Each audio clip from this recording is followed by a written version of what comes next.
Today from New Jersey, it's the SNL Nerds, a show where two comics from New Jersey nerd out about Saturday Night Live. I'm going to take that again. That just felt weird to me. Okay. Today from New Jersey, it's the SNL Nerds, the show where two comics from New Jersey nerd out about Saturday Night Live. I'm your co-host, John Trumbull. And I'm your co-host, Darren Patterson. Hello, Darren Patterson. Hello, sir. Happy February. We're in the month of the SNL50. We made it. We are. Yeah. Oh, yeah. Yeah. That's true. We're doing the big celebrations. So yeah, SNL off this week. So we are taking the opportunity to review the new 4-part documentary series SNL50 Beyond Saturday Night. Yes. We are chock-a-block with things to talk about on this episode. We had to do so much research because usually we're watching like an hour and a half. SNL, it's like a little over an hour if it's streaming. Yeah. Or we're watching a movie that's usually like an hour and a half, 2 hours. But for this week, 4 hours. My God, we were burning the midnight oil on this one. I don't mind. 4 hours of content. We were just yeah. Oof, so it's a lot. It's a lot. But we got through it all. Yeah, had to take breaks, had to take breathers. We had to go to the bathroom and breaks. We had to take meal breaks and intermissions, the whole 9 yards. But we do it for you, the listener. Yeah, we do. Okay, and, but also for us. Also for yeah. Let's face it, we'd be watching this stuff anyway. Yeah, that's true. We wouldn't be doing it if we didn't love it ourselves. Yeah, like the only difference between us doing the podcast and what we were doing before is now we just take more notes. Yeah, a lot more writing. And sometimes we watch things twice, and those are the major differences. Yeah, a lot more dictation, a lot more jotting things down. But for the most part, we still get a kick out of this lovely thing we call SNL. Yes. So we got 4 episodes, all covering. Each one covering a different aspect of the show. The first one is 5 minutes, which is all about the audition process at SNL. Mm-hmm. The second episode is a deep dive into a sketch called More Cowbell. That is about the cowbell sketch. Mm-hmm. Episode 3 is called Written By, A Week Inside the SNL Writers' Room. That tracks the various SNL writers through a week production of the show. And episode 4 was season 11, The Weird Year, which is the episode where Lorne Michaels came back to the show after 5 years away, and he had a whole new cast and all that, and it didn't go so hot. Not so much. Yeah, there's a reason why that season doesn't really get talked about that much, which is, I'll just say up front, I thought that one was my favorite one because I thought it was really interesting. I actually learned a lot from watching that doc because it is an era of SNL that they don't really highlight that much or talk about that much. So I was really fascinated by it. No, yeah, that I did like the thing I really liked about all these docs was that they were shining a light on less prominent aspects of the show. Yes, they were a little more off the beaten path. Right. And I thought that was really cool. Absolutely. I'm glad, there's going to be like a big primetime special, and I'm sure that's going to have a whole mess of clips and stuff, but I like that they went a little bit more esoteric for this stuff.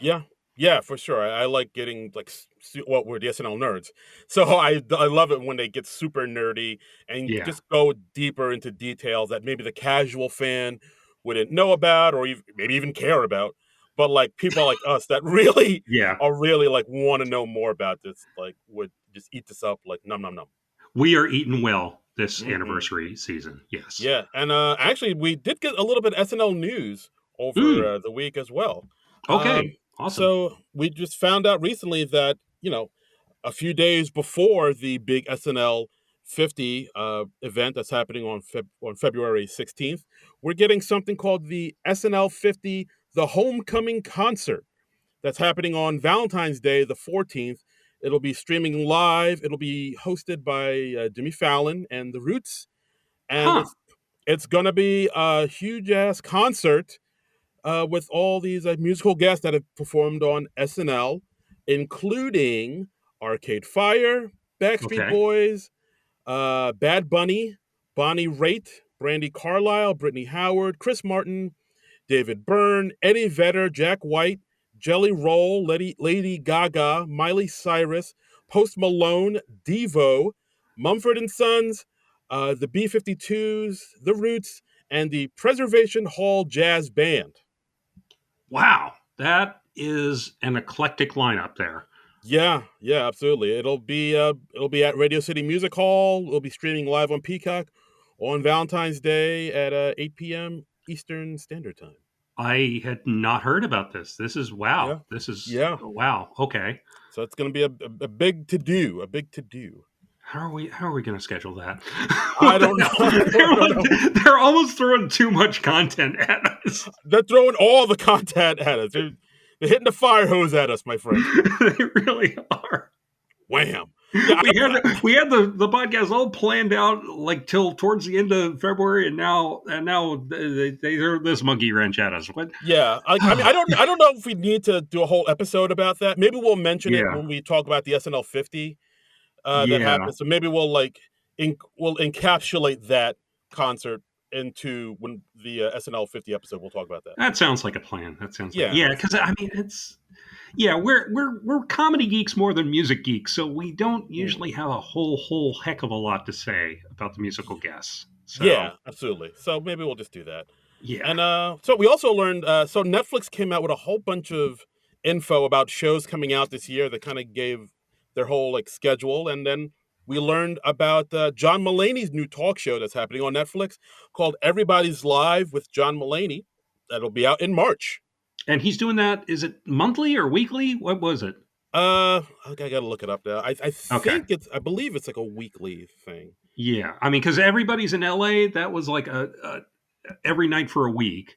And when this was announced, that it was going to be like a periodic thing, and I think it's a weekly thing, or maybe it's a monthly thing. I can't remember. Yes, it is a weekly show from what I'm seeing. Okay. If you're a fan of his Everybody's in LA talk show, which I was, I kind of like its kind of rough around the edges, ramshackle nature. Yeah, I checked it out late because I mean I'm not a regular Netflix subscriber anymore, so I wasn't able to see it until June when I was like staying with some friends for a little bit, and they were nice enough to let me watch stuff on their Netflix, and so I checked that out. And it was fun. It was fun. It's John Mulaney, Richard Kind, a lot of cool guests. Yeah, it was a fun time. They would focus on one topic in LA that's very LA centric, like coyotes or earthquakes, and then they have an expert on that, and then they would have somebody like Lunel or Bill Hader just to come on and just crack jokes and whatnot. Right, and people could call in, and so I think we're going to get more of the same. And Mulaney seems to be having fun with it, and he probably likes it because it's. I know when he was writing for Seth Meyers' show for a hot minute, that part of that was about like giving himself a certain amount of stability. So, that's probably part of the appeal for him too. So, so that's good. So we got the new John Mulaney coming out in March, and sometime this year, I'm not sure when, we're getting from Netflix Eddie Murphy documentary, all about the man, the myth, the legend himself, Mr. Edward Murphy. Not Murray. God damn it. Eddie Murphy. I'm so glad you're the one who made that error. Yeah. I love Eddie Murphy too. That shouldn't have. Yeah, because if I said Eddie Murray accidentally, it would not look good. I would be canceled, sir. Absolutely. I would toss you to the wolves. You would. But I'm looking forward to seeing that too. Eddie Murphy has always been one of my faves, so I'll be looking forward to seeing his life story on the Netflix. Nice. That's cool. Yeah, I was saying to you before we started recording, I just was recently reminded about the documentary about Steve Martin, which is like a 2-part thing, Steve, and that's already come out like a couple of years ago now. So it's been out for a minute. I got to catch up on my comedy documentaries. Yeah, but it's no. I get it. It's like there's a lot of content out there. It's just it's all pretty overwhelming. Like there's so much content, and it's on so many different services, and you can't keep up with every single service, and it's a lot. It's a lot. It's a lot. There's like a ton of services, a ton of streaming services, a ton of TV shows and movies. Yeah, People don't even know, oh, is that a TV show? Is that a movie? And then yeah. it's there's just so damn much, so Yeah, much. and on the one hand, it's nice because there's pretty much always something to watch. But the downside of that is you can get kind of paralyzed because you have so many choices, and Yeah, it's overwhelming. it is, and like there's so much good stuff, and then there's like it's things get lost in the fray, and Yeah, it's there's a lot out there. Just yeah. oofa. And honestly, these days, I'm not trying to consume as much new content. I'm trying to look up like old classic movies and things Mm, like that. Because there are certain classic movies that are shows that I've never seen, and I want to like educate myself about those. But it's kind of difficult because like the streamers, they all emphasize the new content. I mean, there are some streamers that don't have anything before like 1975. oh wow. So like if you want to watch an old film noir or something, you got to go digging. Yeah, yeah, exactly. There's a lot out there. There's a lot of entertainment, people, Yeah. for sure. So, well, oh, should we? Is that all the SNL news? Should we talk about the specials That's now? The that's the all the news. documentary series. Let's talk about it. Let's talk about it. Okay. All right. Diving in, we got episode 1, 5 minutes, which is all about the audition process at SNL. This one was directed by Robert Alexander. Each one of these episodes had a different director, and each one had a real different feel to it. I found. Mm. Yeah, So. yeah, very much so. That they definitely had different tones, different vibes. But Mhm. I appreciate that. I appreciate the variety of it. Yeah, yeah, I did too. I did too. And we're talking to a lot of cast members and talking about their auditions. A lot of them are watching their Mm. auditions, maybe for the first time since they did them. Yeah. I did like how like some of the cast members look at their auditions with like a little bit of like reverence, like Hmm. when we see Tracy Morgan looking at his audition, or a Heidi Yeah, Gardner looks at her audition, but then some cast members look at it like, oh no, like when Bobby Moynihan looks at his yeah, audition, he's like, oh god, oh no, yeah, yeah. oh He was oh. kind of cringy. Amy Poehler, like at first, didn't even want to look at her audition, and she kind of had to be talked into it. It was Yeah, because I think they said like her thing was different because they had seen her do characters on Conan when she played like Andy's right, little sister. So like they were like, all right, we see what you can do as a character, so we just want you to come in and see you as yourself, as a see what your right, personality is right. like. And And I and Marcy Klein, who was I believe the talent coordinator for SNL when Polar came on, she said like we knew we were hiring her before this, and I think that yeah yeah, it was just maybe more about meeting her and making sure that she would be a good fit for the show. So yeah it sounded like it was her job to lose, basically. yeah like I didn't, yeah, when she does watch it, like I think she gets like a minute in, she's like, oh, all right, so 30 Yeah, seconds, no jokes yet, I haven't made any. Can we stop yeah. this, please? Can we She stop? punches out pretty quickly. She was like, "I'm afraid to watch this because I had a good feeling about it, and I don't want to ruin that in my head." Yeah, By seeing what it actually was. So, I mean, and I understand that. and Like, I if, get that. I get that. yeah, Yeah. like if I had to go watch my very first stand-up set, I am sure I would be like, oh god, oh no, Yeah. I've, oh I've, no, I've oh, listened to audio of old stand up sets and oh yeah, that can get cringy. it is rough. I also liked how when they had Pete look at his audition, Mhm. and he very Pete honestly, Davidson. yeah, Pete Davidson, yes. Yeah. I know I call him Pete.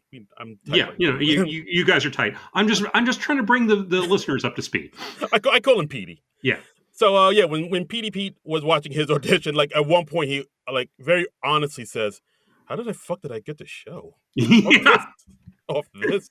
Yeah. Like it's like the tall, gangly dude in a Spider-Man T-shirt, and Yeah. he's Yeah. like, "Oh God, how did I get the show from this?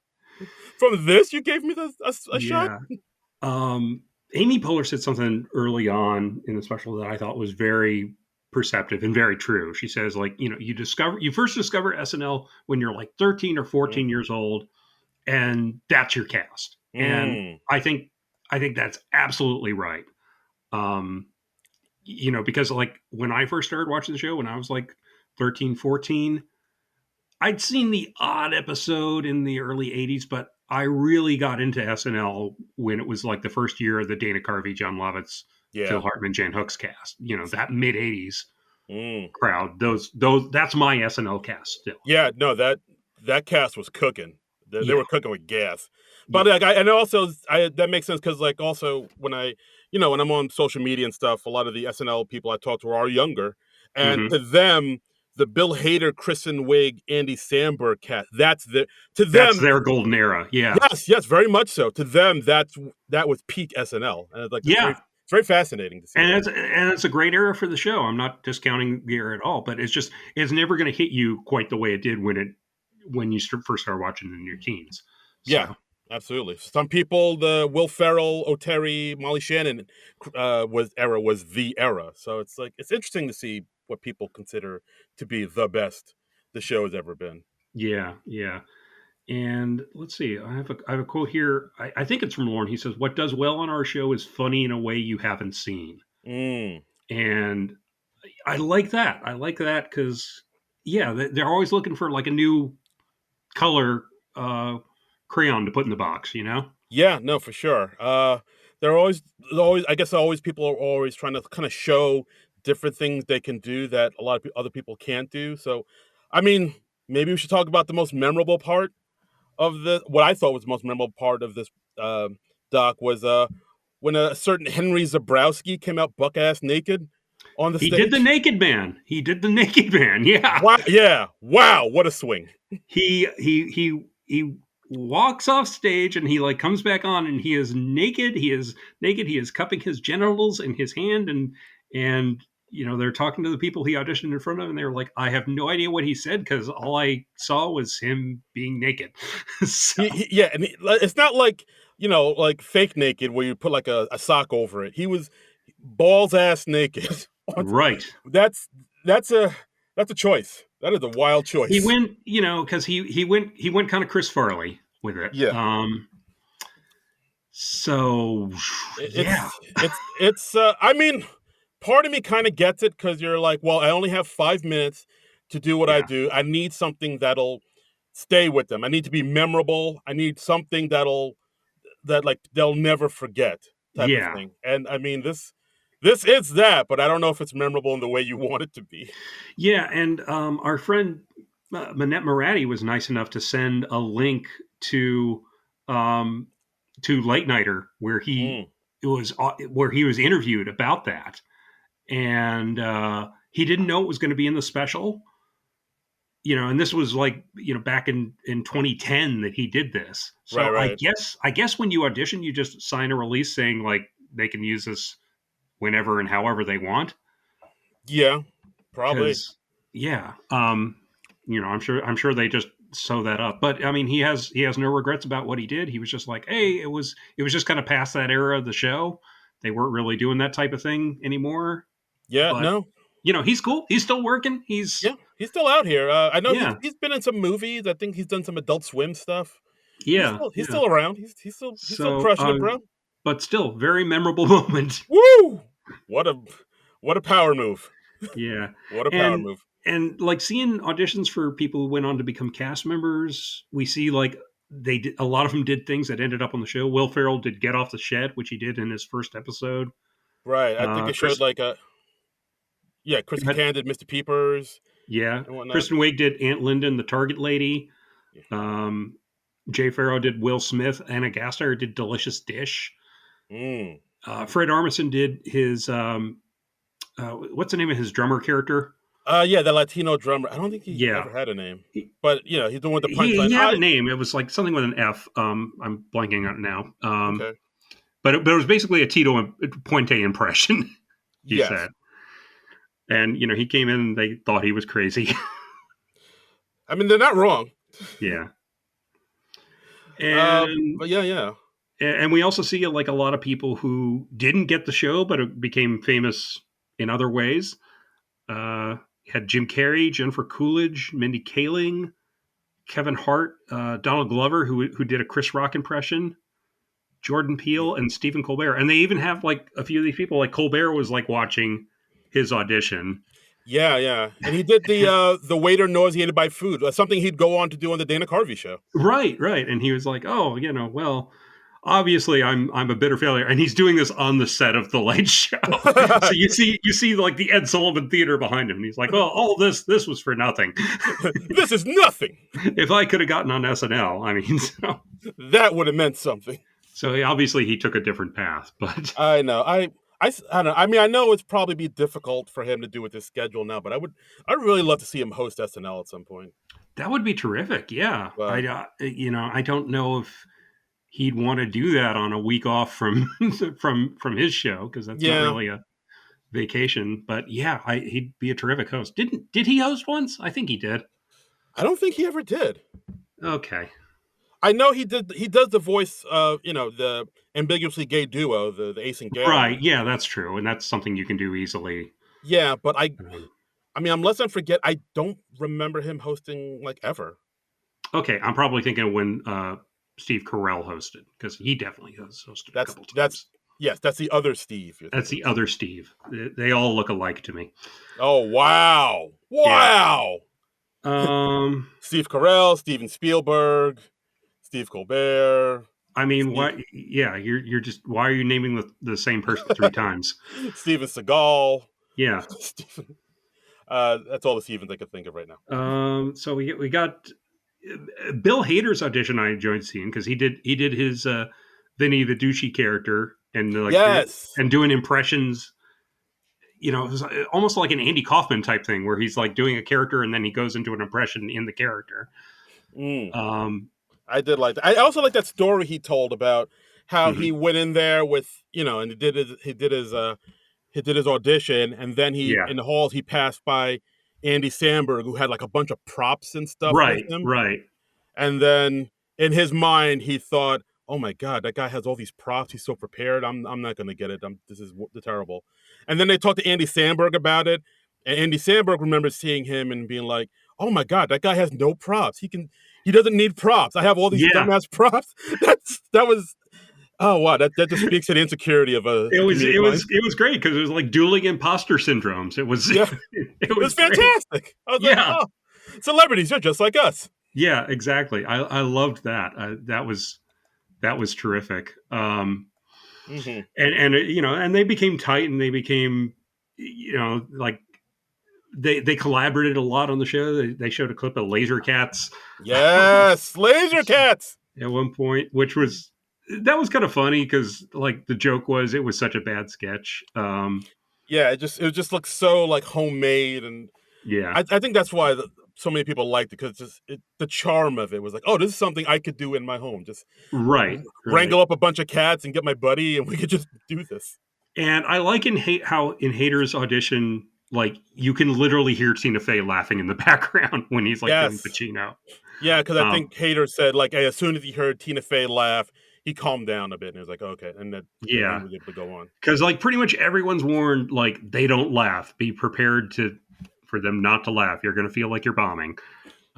Yeah, they actually show some of the auditions where some of the cast members who auditioned like were expecting laughs and they don't get the laughs, and they're like, Yeah. "Oh, all right." Like they showed Marcelo and Sarah Sherman, Uh huh. Melissa Villaseñor, like them expecting a laugh and just nothing.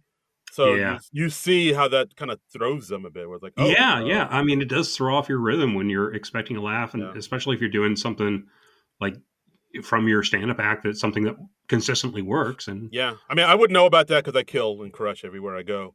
But like, exactly, I this can is true. understand. I Yeah. can understand how that could be Yeah. troubling. But us mere mortals, we bomb occasionally. Wouldn't know anything about that, bro. Yeah. Crushing it, bro. Crushing it. Something I think is kind of a gutsy move is when you're auditioning for SNL and you do an impression of another SNL cast member. Mm. Like Andy Samberg did Jimmy Fallon during his audition, and he fucking skewered him. Yeah, mean, that was wild. yeah. I mean, it was such a perfect impression of how vapid Jimmy Fallon can be at times. Hey, You all know? right. Yeah, but then they went and said Oh my that. god, that's the best thing ever. Oh my god. Oh. Yeah, but then they went and said, I think it was like because they talked to, I believe, Shookus. One of Uh-huh. the cast. They said like, yeah, we've Leslie Fallon, Shookus, right? Leslie Shookus. Yeah, they said Yeah. like, yeah, but Fallon recommended Samberg. We get a lot of recommendations. Mm-hmm. So like, Yeah. it seemed like Samberg was just like, playfully poking fun at his friend that recommended him for this great audition. Yeah, yeah, that was Yeah. And um I also liked how they said, like, also Sudeikis got the audition because George Wendt, his uncle, recommended him, right, and then yeah. Maya Rudolph got recommended by Gwyneth Paltrow, which is how does Yeah, that's I didn't know that. yeah, I was like, how does she know Gwyneth Paltrow? I'd heard the story of I don't think they said this in the special, but Bill Hader was actually recommended by what's her face? Married to Nick Offerman was on Will and Grace. Megan Mullally. Megan Mullally. Um, she saw him at an improv show at like somebody's backyard, I think, and she was like, Mm. "Oh, this guy's really good. You know, Lauren Michaels, you should check him out." And Yeah, that's how Hader got on. yeah, I heard that story from Hader on some interview. I'm surprised they didn't put it in this episode or in Yeah, the I mean, doc. he's told that story in a lot of places, so Yeah. you know, but that story just amuses me so much. Yeah, it's I can you can picture like Megan Mullally calling up Lauren, it's like, "Hey, Lauren, you know that Yeah, new sound you've been looking for? listen to this. Yes. It's Megan Mullally." That was a Back to the Future reference for Yeah. all you Gen Xers out there. Oh Uh, yeah, Gen X is just they're dying from that joke, that killer yeah. joke. See, Um, it's fantastic. so okay, I got to talk about one person's audition in particular, though. I think I know who it is, but go ahead. Keenan. There, yep.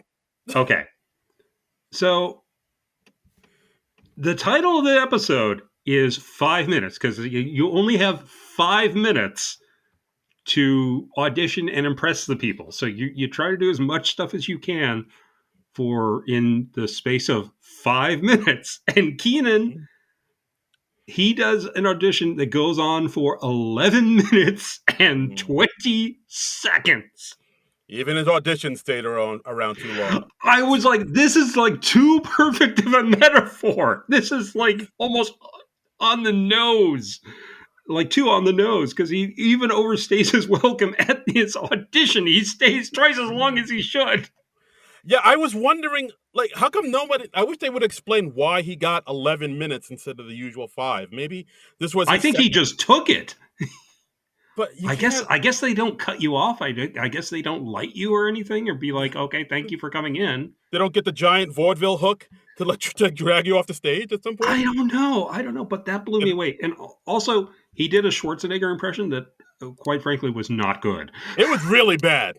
Yeah, I'm surprised. Like, this is your audition. You're gonna do that horrible audition, that horrible impression on your SNL audition. yeah, because you know, and also Schwarzenegger, it's somebody almost everybody does an impression of, but it's Yeah, not a good impression. And I've seen Keenan do some decent impressions. I've seen Keenan do some horrible impressions.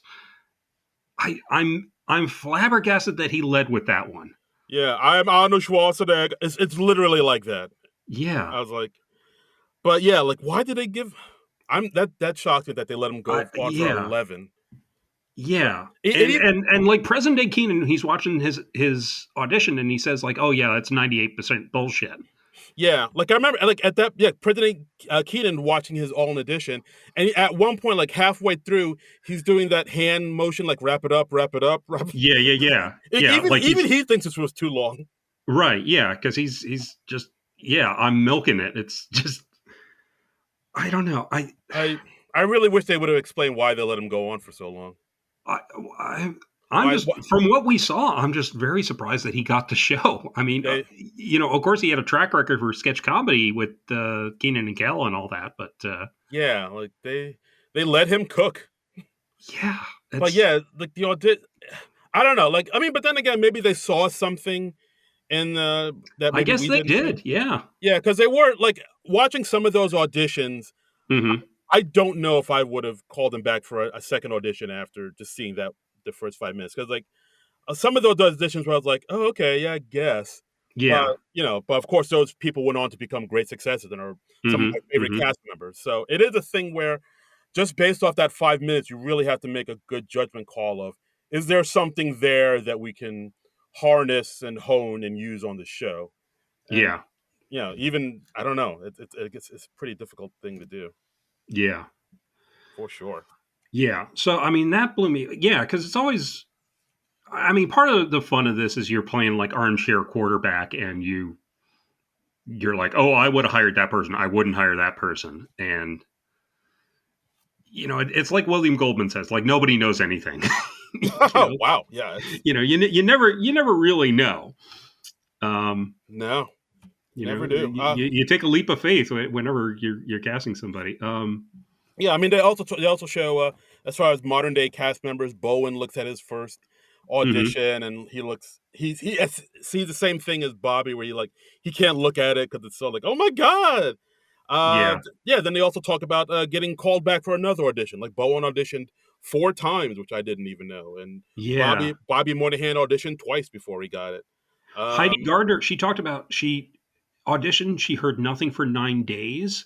And then she was like, I started to allow myself to grieve for not having get it. And then she gets the call and she, quits her job as a hairdresser that's right. to go be on the show. It's wow. Yeah, yeah, yeah. So they really go into the audition process and getting called back, and and when people do get that call where they say they're in, and they talk about how Hmm.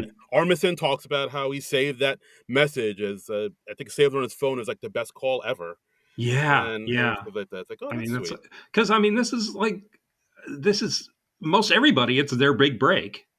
Yeah, So that's true. And yeah. then I also do like how they went into how, yeah, once you audition for the show and you get the show, like the Hmm. audition process doesn't really stop, because like you're basically, Right. once you get in there and you get into the thick of it, of the grueling schedule and stuff, you're still kind of auditioning to stay on the show, and you're trying to Yeah. like write for yourselves, and you're trying to find your place and mesh well with the rest of the crew and the cast, and like Hmm. that in itself can be pretty daunting. I do like how also at Yeah. one point Pete asks Lauren to fire him after his Yeah. first year, because like, yeah, everybody's just so talented.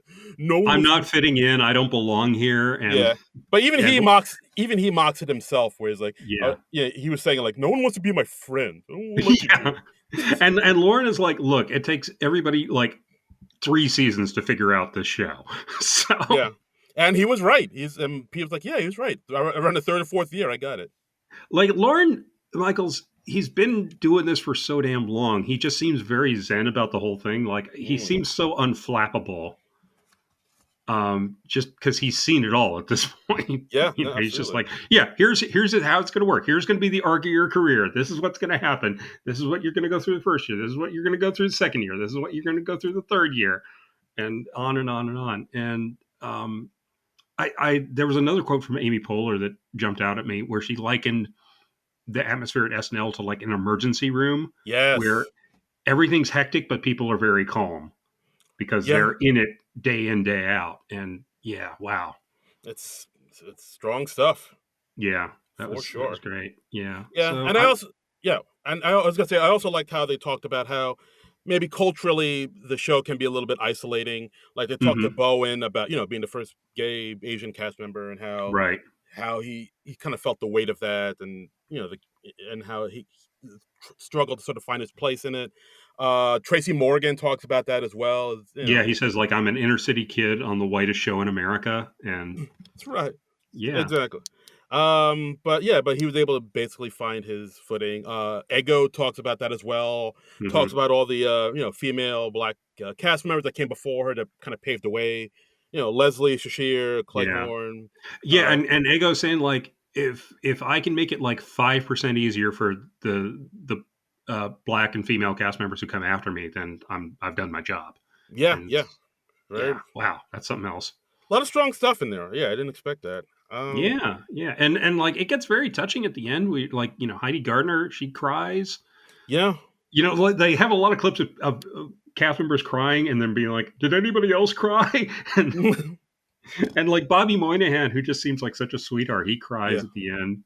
Yeah, he was like, "Oh, the show is everything to me." It's still it's like Bobby Yeah, Moynihan yeah. is like, he's one of those people where it's like, "Oh, I want to be his friend." He seems I he know. se- I want to just hang out with him for an afternoon, and yeah, and because he seems like the nicest guy in the world. yeah, like I heard he's super nice. I've heard he's Yeah, like one of the biggest, SNL nerds.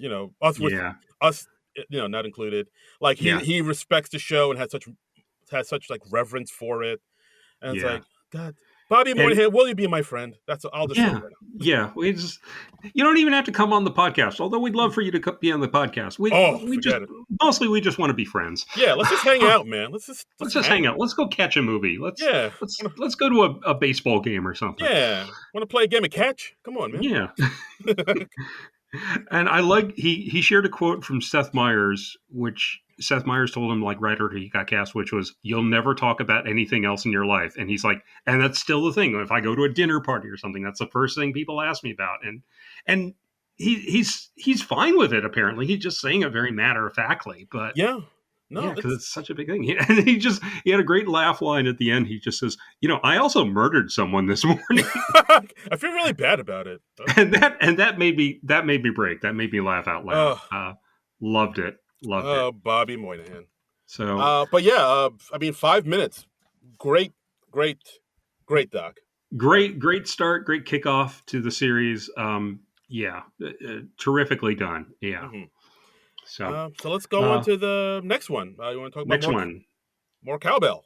More cowbell. This one was directed by Neil Berkeley, and this is just kind of a deep dive on one sketch, and I think it's a good selection of one to do a deep dive on because it's from like I think it's from the 25th season. It's like exactly 25 years ago that this sketch aired, so it's like right at the midpoint of the show's history. Yep, 1995.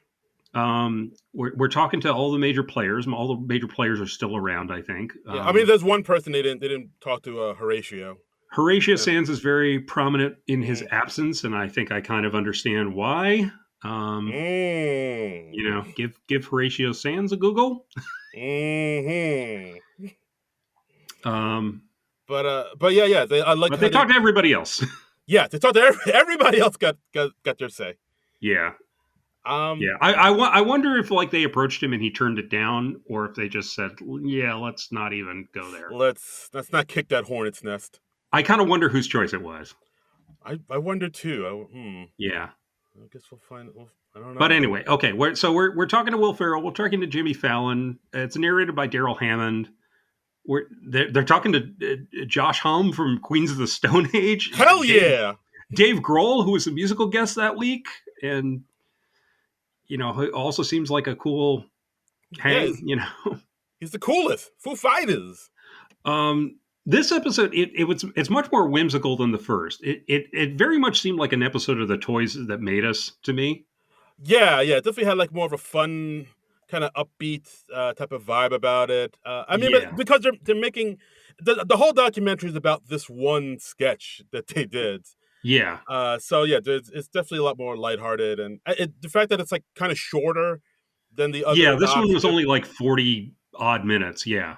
Yeah, even they kind of knew, well, there's not much here to talk about, so yeah, we could just keep this like a nice, fun, light one. Yeah. This I would say is my least favorite episode of the four. It's not bad by any means, but I didn't dig it as much. Yeah, fair enough. But it did have some neat tidbits in there. When Will Ferrell first joined the cast in 1995, one review named him as the most annoying newcomer. That is wild. And Will Ferrell actually made a placard of that and put it on his office door at 30 Rock. So classic Ferrell. So it said Will Ferrell, most annoying newcomer, and I'm assuming that was up there for his entire run on the show. I would leave it up there, absolutely, for sure. Yeah, I mean, you got to lean into that.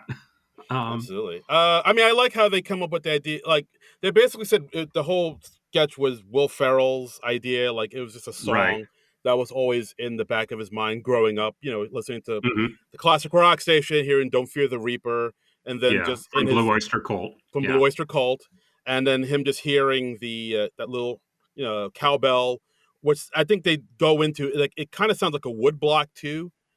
So they don't know. They said it was initially written as woodblock. Yeah. So the sketch was, and it was called recording session because they didn't want to give away the big gag in the read through. Exactly. Yeah, so. So I think he actually originally wrote this for Norm Macdonald to be the producer, because I think it was back when Norm was hosting. But they pitched it. It didn't go quite well, so they didn't choose it. So like Right. Will Ferrell kind of sat on it, and like It was shelved for 2 months, they said. mm. Yeah.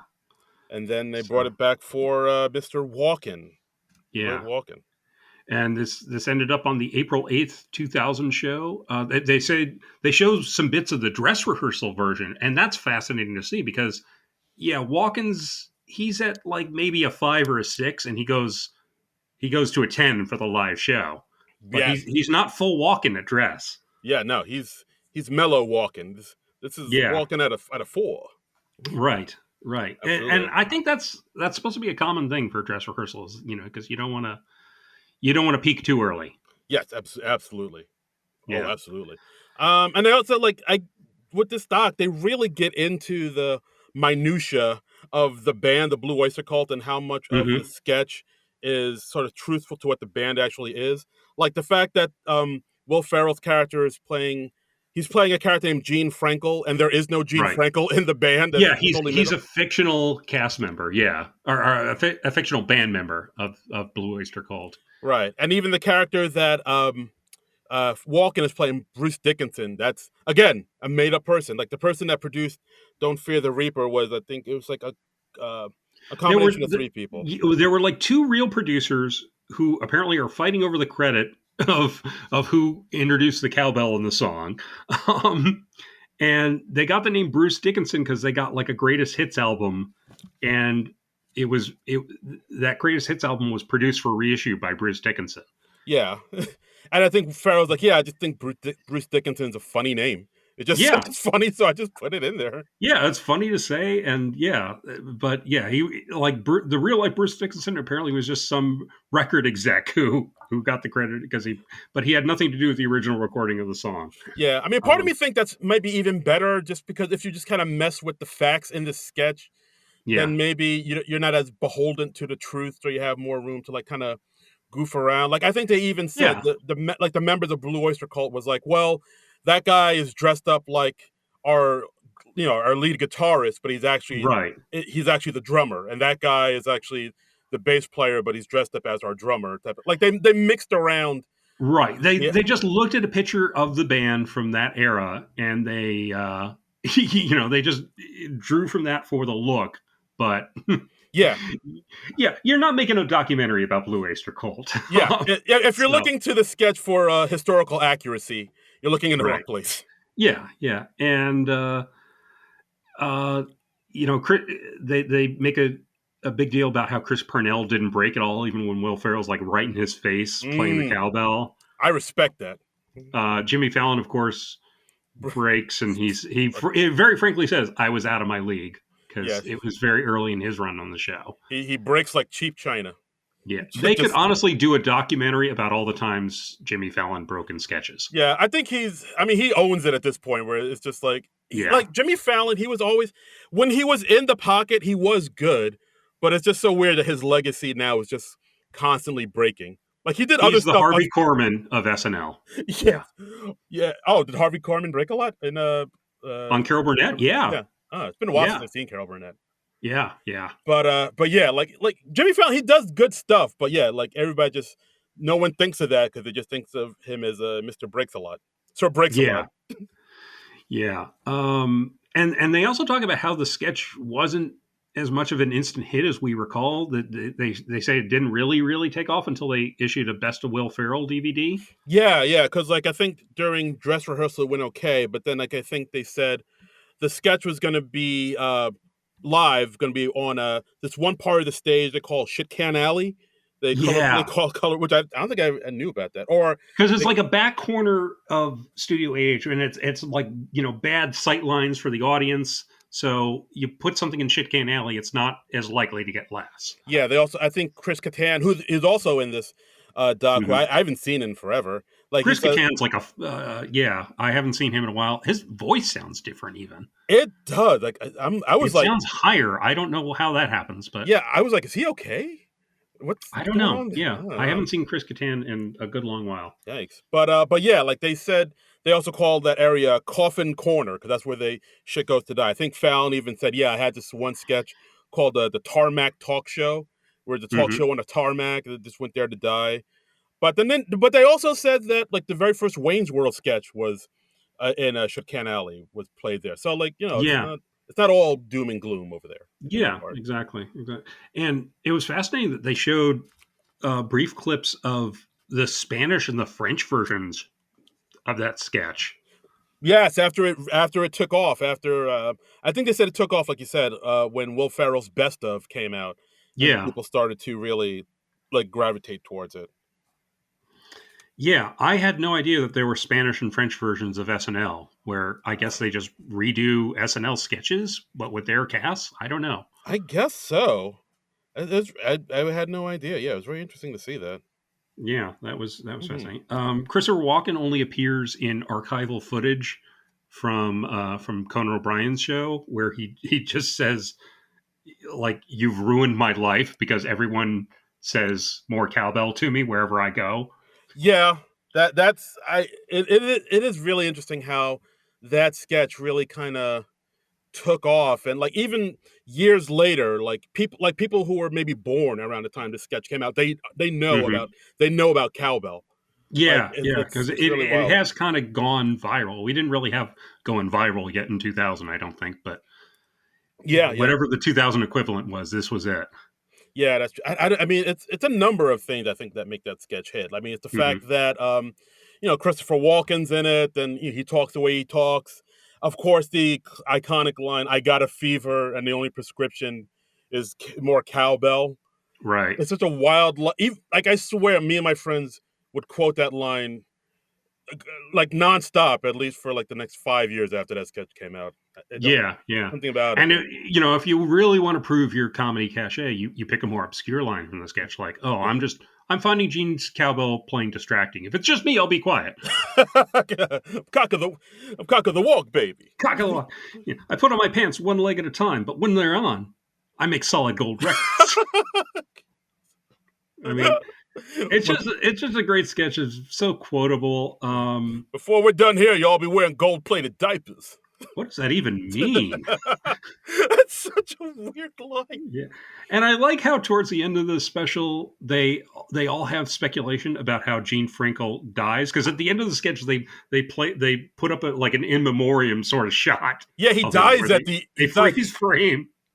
he dies at the end of the sketch for Yeah, no reason. and they invite everybody to speculate. Oh, how do you think Gene Frankel died? And Dave Grohl actually makes a Spinal Tap reference. He says, "Oh, he died in a bizarre gardening accident." Mm, Did you notice that? I did notice that. I was like, David Grohl, will you be my friend again? Dave Grohl's a real one, He's man. a real one. He got it. You know, Yeah. he didn't even call attention to it. He just dropped the reference. If you get it, if you know, you know. You Yes, know, I know. that Uh, was awesome. yeah. I mean, yeah. That sketch had legs. I mean, the fact that when Queens of the Stone Age performed on Mhm. SNL, and they asked, I think they offered to have Will Ferrell come on and play the cowbell during their song, and they were like, "Hell yeah, Yeah, please!" yeah, because that song happened to feature a cowbell. So Yeah, yeah, yeah. so he made an unannounced, unexpected cameo. I love Yeah. that. I remember when that happened. I was like, "Oh, my worlds are merging," because I love Queens of the Stone Age and I love SNL. So like this was like the best of both worlds for me. I was in heaven.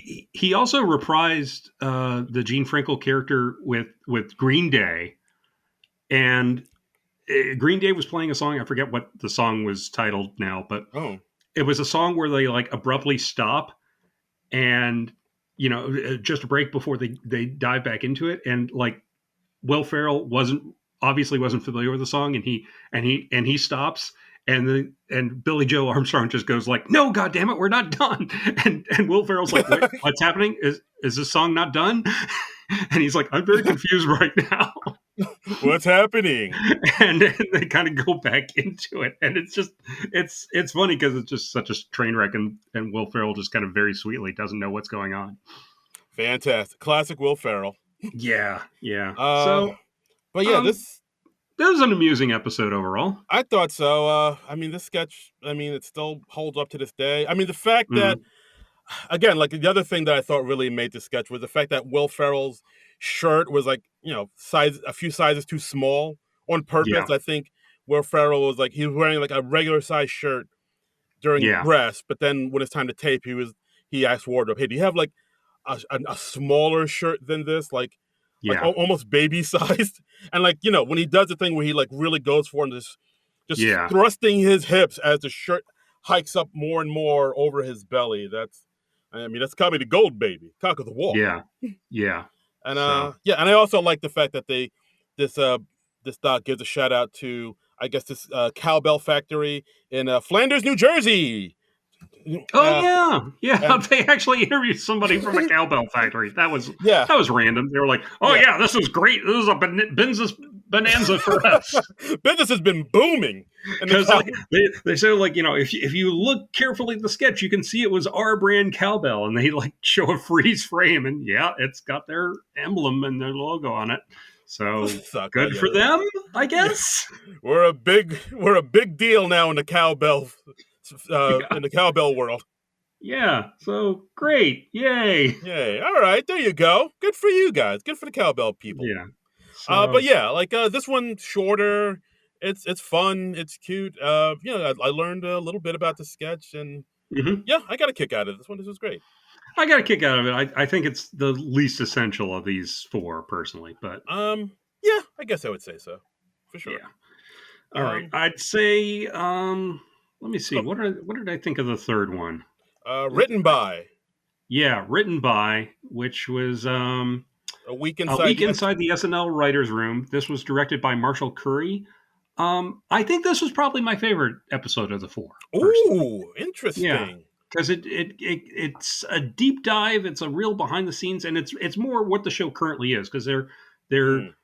shadowing the writers and, you know, shepherding through production for that, and it's an episode from like a year ago. Yeah. So it's very much what the show is right now. Yes. This is them following them building the Io Edebiri episode Hmm. from last year. Like they From start. February 3rd, 2024. Yeah. Yes, so they start on Monday and they go and they show the process all the way from then to Saturday night to when they go on. Yeah. Yeah. Uh, And I like this, you know, part of the reason I like this was you get to put faces with the names mm, for so many of the people on the writing staff. You know, you see Streeter Seidel in there, you see Alex English, you see Jimmy Fowley, and Sierra O'Sullivan, yeah, yeah.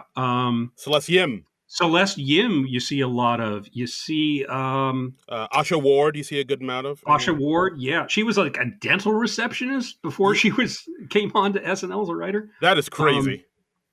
they talk to ex writers like Simon Rich, Paula Pell, Sarah Silverman, Al Franken, Bob Odenkirk, Ellen Zweibel. I mean, just so many people. Yeah, Yeah. I do like how they really focus on the writers in this one. Hmm. I actually, because like you said, like they do get overlooked. They say it. They're like, yeah, people don't think about them. I think at one point, Brian Tucker is talking and he says, "Oh yeah, people talk to me all the time saying, yeah, SNL's really good. Hey, by the way, how much of it is improvised?" And Yeah. he's like, none. It's all written. What are you talking about? None of it's Yeah. improvised. Because it's a live show, so it has to be very rigidly timed so that they know like how long each sketch is, and that the commercial breaks come in the right spots, Yeah, and all that. Yeah, but yeah, I guess it is a thing where a lot of people just assume the actors just come up with everything they're saying, and yeah. that's kind of And that's the all. truth is, only Christopher Walken does that. Christopher Walken just walks into the studio, That's right. says whatever comes into his head, It's and cock then of they put it out on the air. it's cock of the walk, baby. Yeah, yeah. That's he just does the make 'em ups, and Yeah, that's that's it. right. Um, one neat writing tip that Tina Fey had. She said, like, when she'd find out who a host was, she'd make a list of stuff that's that host's type Mhm, and stuff that's not their type. And mhm. she's like, and that's how Garth Brooks ended up playing a French prostitute. Yeah, I remember that episode. He was really good in it.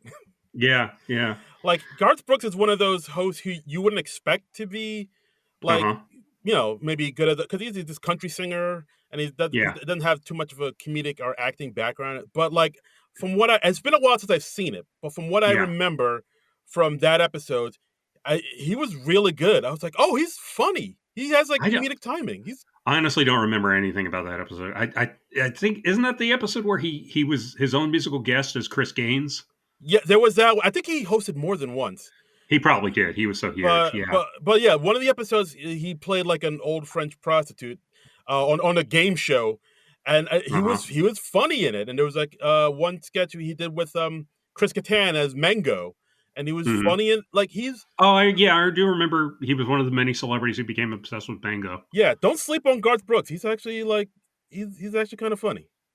Okay. Don't sleep on my man Garth EB because Okay. he brings Do the you want comedy. to hang out with Garth Brooks as well? Garth Brooks, will you be my friend? This is Okay, so we're gonna have a play date with Bobby Moynihan, Mhm. Garth Brooks, Yeah.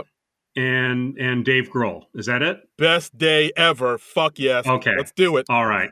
All right. Okay. I'll cancel whatever plans I have to hang out on that day. Just hang it. It has to be those three, and you have to hang out with them all at the same time. Yeah. It's like, Mom, I know it's your birthday, but I gotta go. I'm hanging Yeah. out with Bobby Moynihan, Dave Grohl, and Garth Brooks. But I really love this episode because I love hearing writers talk about writing, Mm. and I love picking up like little tidbits that will hopefully help improve my writing. Um, Alan Zweibel at one point he says, the first draft isn't going to be very good. He said Gilda Radner called it the vomit draft, and Mm. then after you write the vomit draft, you pick out the corn. Mm. Delicious That's corn. amazing metaphor from a woman who is known to be bulimic. So, Oh shit! I didn't even wow. think. I didn't even think of that. Oh shit! Jesus I Christ! couldn't think of anything but that after Zweibel said that. Oh my god! You know what? Now that you mention it, oh wow! Oh no! Yeah, right, right. Oh no! Oh no! Oh Bobby! Oh That's no! where my mind went. Holy Toledo! I know. Uh, Um, I like how Alex English, made the point. He's like, hey, they're never going to cut the monologue. The monologue's always in the show. yeah, I think Mulaney is famous for saying that. Mulaney and Simon Rich, I think they Yes. said they became like the monologue guys. They teamed up because they were like, hey, they're never going to cut the monologue. They can Absolutely. cut most any other sketch, but they're never going to cut the monologue. Right. Absolutely. So yeah, so I like in this one it kind of felt like the that Saturday Night Doc that James Hmm. Franco Right. did a while ago cuz like they do go through the process. They say on I think Monday. they might have even used a few clips from that. Really? Oh. They might have. I don't know. I haven't watched that documentary since we watched it for the podcast, but Mhm. I mean, they do have occasional bits of behind the scenes footage from other eras of Hmm. SNL, and it wouldn't shock me if they used some of those Very from. possible, very possible. Yeah. So yeah, for those that don't know the process, like on Monday, that's when the host comes in. Hmm. He meets up with all the writers and the cast. Right. They talk about the stuff that they would do, what they wouldn't do, Right. what they're comfortable doing, and what they're comfortable talking about and making fun of. And And and the writers are very upfront about saying like half the things that we're pitching there are BS. yes, Because Simon Urge says you want the joke to be fresh at the table read on Wednesday. You want to surprise people. So I mean, if you came in on Monday and said like, "Hey, I've got a sketch where a record producer says I could have used some more cowbell," when you see that sketch read out on Wednesday, it's not going to be as funny because you're not surprised by it. So I totally get that that's a fair strategic point. move. Yeah, Yeah, so we see them kind of pitch ideas like, oh, maybe you're something called the cocky dyslexic, or yeah, they pitch a joke about the Boston duck boat tours, and uh huh. yeah, like they're all just kind of yeah, like you even said, these are all smoke and mirrors. Is all just kind of Yeah. bullshit, and most of the ideas aren't gonna go I anywhere. I remember Jay Moore saying in his book that like a thing he discovered during pitch meetings was if you didn't have anything, you could just say, "Oh, I'm helping such and so with this idea."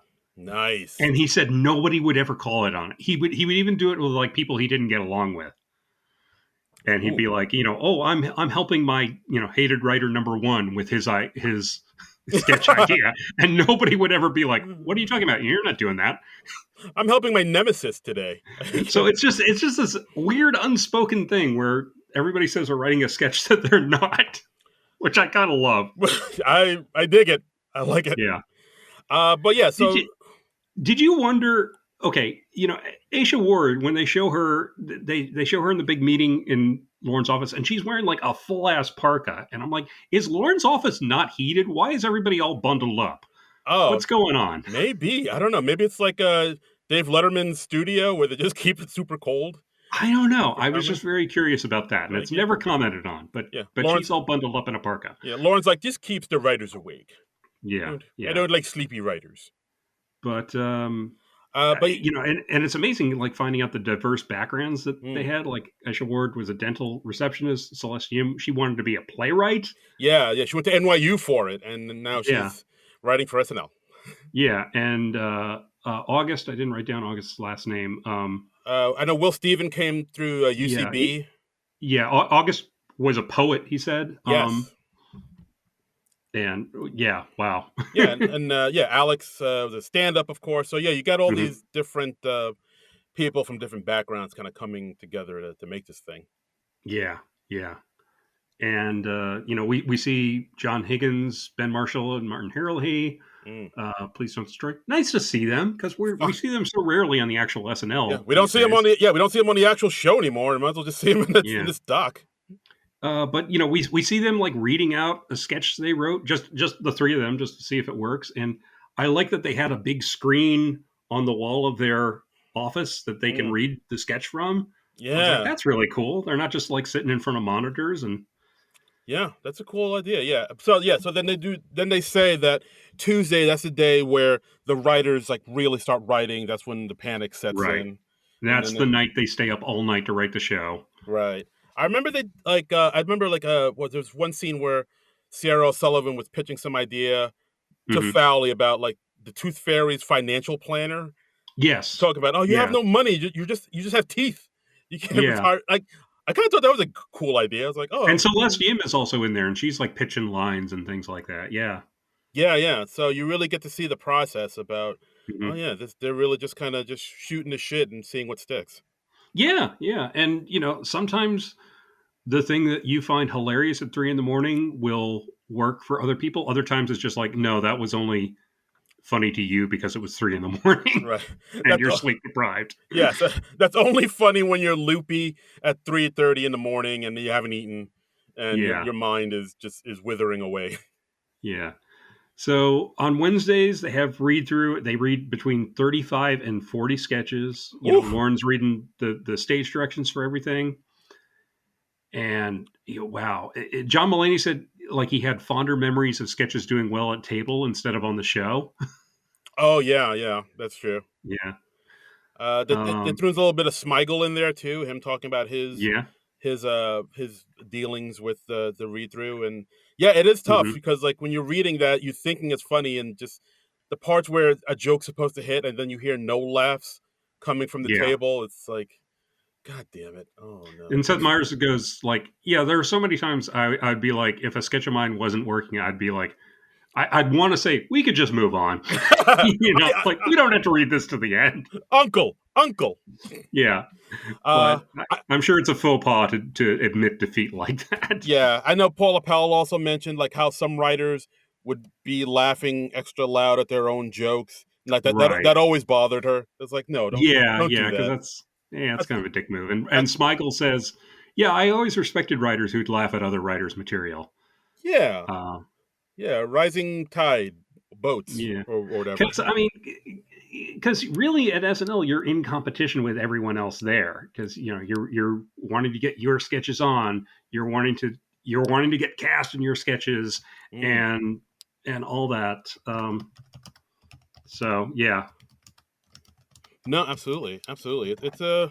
It's a tricky thing. Even Tina Fey would admit that it's like the whole thing is built on competition, and hmm, how it's it's a dog eat dog out there. yeah, yeah, absolutely, absolutely. So And then so then after the 5 hour table read, uh, which is that sounds exhausting. it's a lot. It's a lot. It's It's a lot.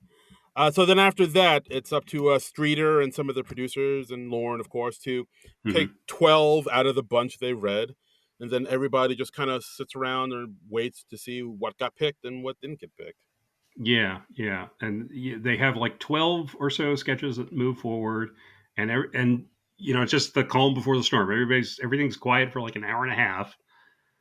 Um, Yeah, and then then they put up who gets picked, who didn't get picked, and mhm, then once you're sketch does get picked, then it's up to you to be the producer and just make it happen. And this is Right. we get some words from Harper Steele, who makes an appearance in this. Harper Steele, who pops up and just immediately makes me feel guilty because we haven't covered Will and Harper yet. We will, like, listeners. I swear, we've been talking about it for a couple of months, and we want to, we plan to. We've had to mess it around on the schedule a few times, and I got this immediate pang of guilt when Harper Steele popped up on screen.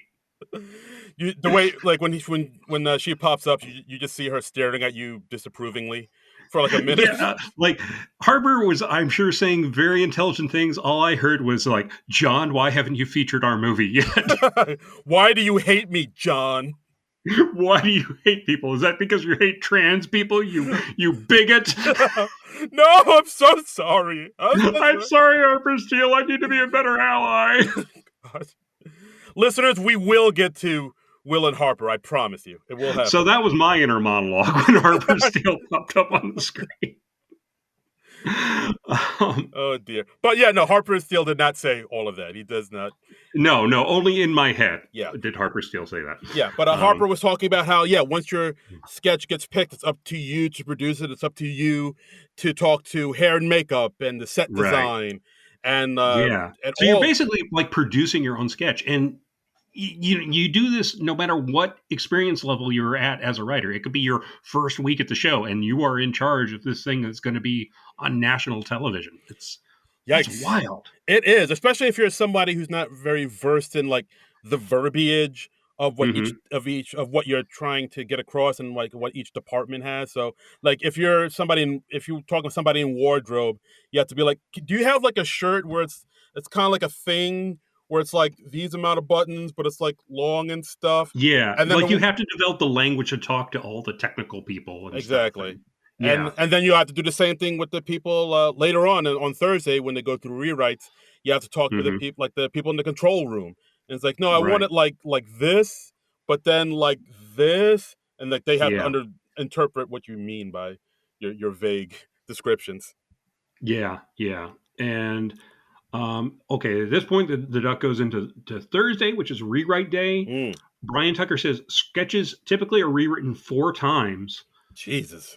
And so the stuff is really very crafted in a very short amount of time. I don't know how extensive each one of those rewrites would be, but yeah, it's so much work goes into it. Like I also like the part where Alex English was talking about the that Soul Boost sketch that they did on the I forget.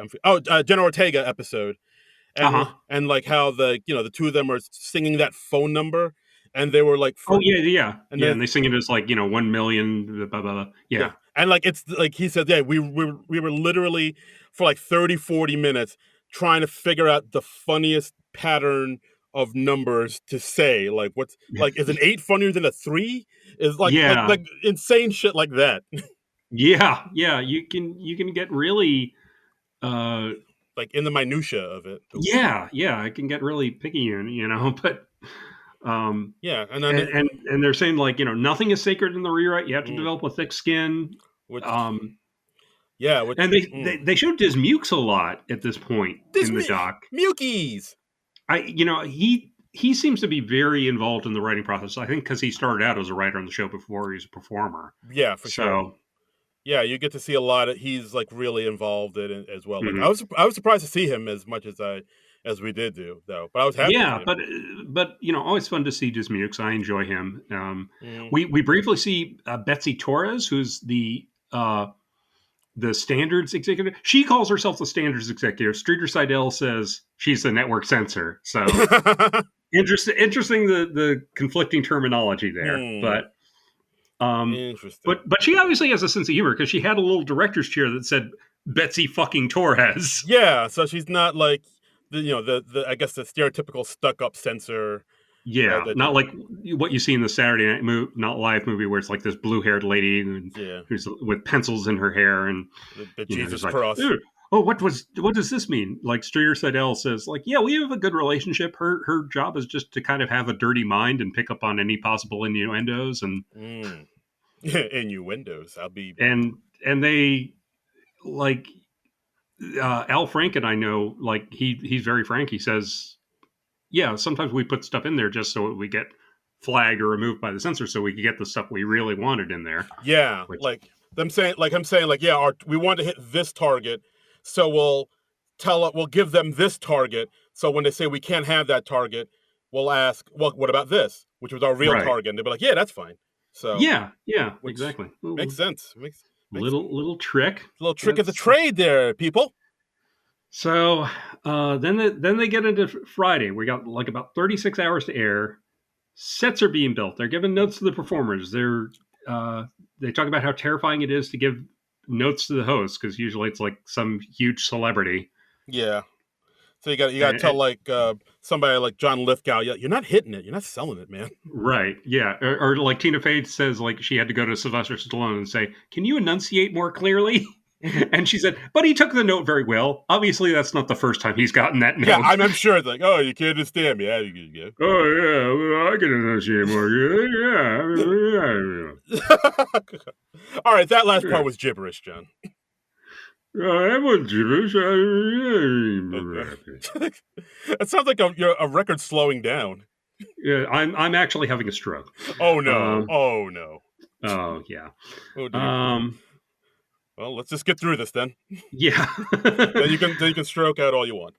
I mean, they also show like some of the people from other departments. They have Louis Zakarian from the makeup department. He's been there for 30 years, and Ooh. he one quote I wrote down was, "You never know when you need a Mikey Day severed head." I've said and that time and time again.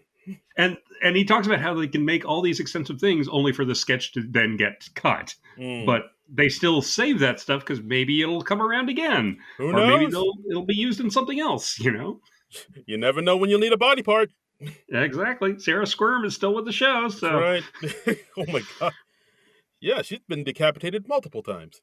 yeah, exactly. And they talk about how they have a second studio on the Upper West Side for Mm. pre-tapes.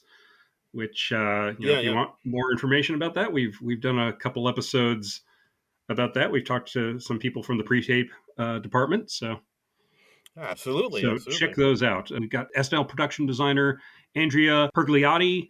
That's episode 283, and for episode 300, we talked to film unit director Mike Diva and deep dive into that process and what that involves. So that's check those out if you're curious about that. Check them out. Yeah. Okay, Um, so now we're up to Saturday. yeah, yeah. It's a big day. I mean, just like the point of like one more thing before we move on to Saturday. Oh, We see Celeste Yim like at that Upper West Side pre-tape, and she's like just picking out individual takes of the pre-filmed, the pre-tape segments, yeah, and it just makes you realize how technical it is because it's like they'll have Dismukes or somebody saying a line three different ways, and you pick which take to use, like whichever one you think is the funniest, or like, oh, this take is funnier, but this one they enunciate better, and right. Yeah, that's something I never even thought about. Like they're showing no, her looked at the elevator pre-taped that they have, like yes, talk. yeah, the elevator town, yeah, Yeah, and like yeah, they show that Dismukes did all these different takes of this one line, and Celeste is like, well, that one seems funnier than the third time he did it, so let's go with that. Like that's hmm something I never would have even considered. I never would have yeah, thought of that. yeah. I mean, it just that's what I love about specials like this is it really makes you realize just how much work it is to put this show together in like a 5 day time frame. For sure. Just wow, It's a lot. It's a lot. it's a lot. Yeah. Hmm. So yeah, Saturday comes around now. Everybody's getting ready for Saturday night. There's people getting ready for dress. More rewrites are done. hmm Cutting jokes, trying to make jokes better, trying to switch up jokes. I mean, and then They run through the entire show at 12:30 in the afternoon. right, Um, and Seth says like run through is like D-Day. just like storming the beach in Yeah, Normandy. yeah. Yeah, and then everybody gets ready for the dress rehearsal where they bring in the audience. Michael Che is doing warm up, saying, "Yeah, some of these hmm sketches you'll see on the live show tonight. Some of them they'll die on the vine. You'll never see them again." And yeah, based on the reaction from the audience from all these sketches, that will determine what goes on to the live show. Yeah, and we see Keenan singing a number to get the audience like all hyped up, Yeah. and with several of the female cast members as his backup singers and dancers. And I mean, it's more of a production than I realized at the pre-show. So I know, that's like really cool. I know, I really gotta. I call myself an SNL nerd, but I really need to see before I die one of these SNL shows live in person in the studio. I don't know why I haven't seen it Yeah, yet. we got to make a point of doing that. Yeah. It's so we've just had stuff going on, so it's not been the most. It's not been the easiest thing to arrange, and it's like, well, I'd like to do it in a warmer month where it's not the dead of winter. Yeah, exactly. Like we We're will make it old. happen. We can't stay outside like for hours on end. It's like so that. cold outside. We're old and delicate, and we want to be home at a decent hour. My knees. Yeah, I can't stand online for that long. My arch. but they talk about how Lauren builds in an extra half hour of material every week that they just and you can't use it all. I mean that's kind of amazing, just the sheer attrition of material. Yeah, and then it shows the writers kind of looking through the monitors at the audience, see how they laugh at the sketches. Like Mm-hmm. I think they even talk about how sometimes when an audience is watching their sketch and they don't laugh as much, that can stress them out. Where they're like, God, laugh, motherfucker, laugh. Why don't don't you get the joke? Laugh. I felt that. I mean, I've done community theater. I've done I've done stand up. It's so frustrating and infuriating when it's something you think is funny, but the audience just isn't having it. It's a whole thing. But yeah, so based on that, based on the dress rehearsal, it's then they decide which sketches go on to the big show. Mm-hmm. And then and then from like 10 p.m. to 10:45, they call it the bloodbath because that's when they're cutting the sketches. And then around 10:30, 10:45, they wheel in a big board with the running order of the show, and everybody finds out what's been cut. Yeah, we find out the duck boat tour sketch, which seemed to do well at the table, that got cut. Yeah. And we see, they've rehearsed it, they've built sets for it, they're in costumes and stuff, and no, that's nothing. Yeah, it's so wild to see like something that what could have been is just not there anymore. And at this point in the doc, we very briefly see Chloe Trost, and I was just like, oh, I miss her. Yeah, I think about it. I was like, oh, it's still a bummer that she got axed from the show. I legit still am bummed because she had like one of the best first seasons of any cast member in recent memory, and I'm still scratching my head over that one. It must have been like budget reasons, or I don't know. That's the only thing that makes sense. I feel like she's going to make a big splash somewhere else, some way, somehow. I hope and so. And then we will look back and it'll be like, wow, can you imagine can you believe that she only lasted one season on SNL? What were they thinking? I hope so, because she's super talented and she deserved more than she got. Yeah. But I don't know, we'll see what happens. We'll see what the future holds for her. Yeah, I mean, we're pulling for you, Chloe Trost. We love you. We if you want to come hang out with us and Bobby Moynihan and Dave Grohl and Garth Brooks. Garth Brooks was the other one? Yes. Okay. So Bobby Moynihan, Chloe Trost, Dave Grohl, Garth Brooks, you and me. This is the most random afternoon ever, but let's make it happen. This is turning out to be the most epic hang in the history of hangs. It really is. It really is. I feel like this is totally achievable too. Absolutely. This is more. We can make this all happen. I'll just put out a text chain and we'll make it happen. Right. Yes. Because you have all those numbers in your back pocket. I'll find them. I can get them. Okay. All right. Wow. Yeah. Okay. I can make some calls. Private investigator Darren Patterson. I'm on the case. All right. All right. Keep me posted on that. Yeah. But yeah, they talk to the writers about how it sucks that your sketch didn't get through, but you did all you could to get it over the finish line. They talked to Bob Odenkirk for a little bit, talking about how that it really all the tension level at SNL kind of destroys all the fun you might feel doing. What a quote! I was like, Jesus, Bob, wow. Damn.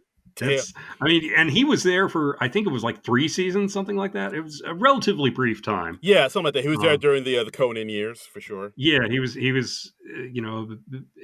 like some, uh, you know, some office with Conan and Smigel and I think one other person that I'm forgetting. I Um, mean Louis C.K. Well, no, that's the. no, I don't think Louis C.K. ever wrote for the show, did No, he? I'm thinking about Dana Carvey show. My mistake. Right. Yeah. Okay. Um, but yeah, I mean, they talked to an impressive number of people, and I really love this because I loved getting a sense of like who the writers are as people. I love that I can put faces with so many of the names. Um, yeah, I mean, I'm doing this podcast has made me a real fanboy for a lot of the SNL writers. Yeah. So No, absolutely, yeah, absolutely. can we hang out with Streeter Seidel and Mikey Day too? Oh yes, let's do this. Oh, we Yeah. have to rent a bus. We're gonna have to get a party bus. Let's do this for, let's see, your birthday's in March. My birthday is in August. Mm. Let's plan this out. Yeah, maybe we could do the midpoint between our birthdays, or maybe we should just go for the August birthday because that gives us the maximum amount of time to plan this. And Yeah, it's also the summer hiatus, so people will more likely be free. yeah. Let's do that. Let's do it sometime in the summer. Everybody will be free. Okay. We'll make this happen. I'll get those phone numbers for you, and we'll Okay. make this work. Awesome. Nice. Okay.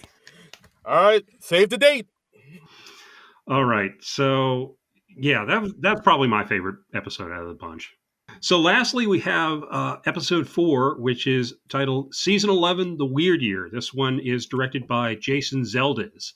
Mm. And yeah, this is a sort of a rarely covered period of SNL's history, I think.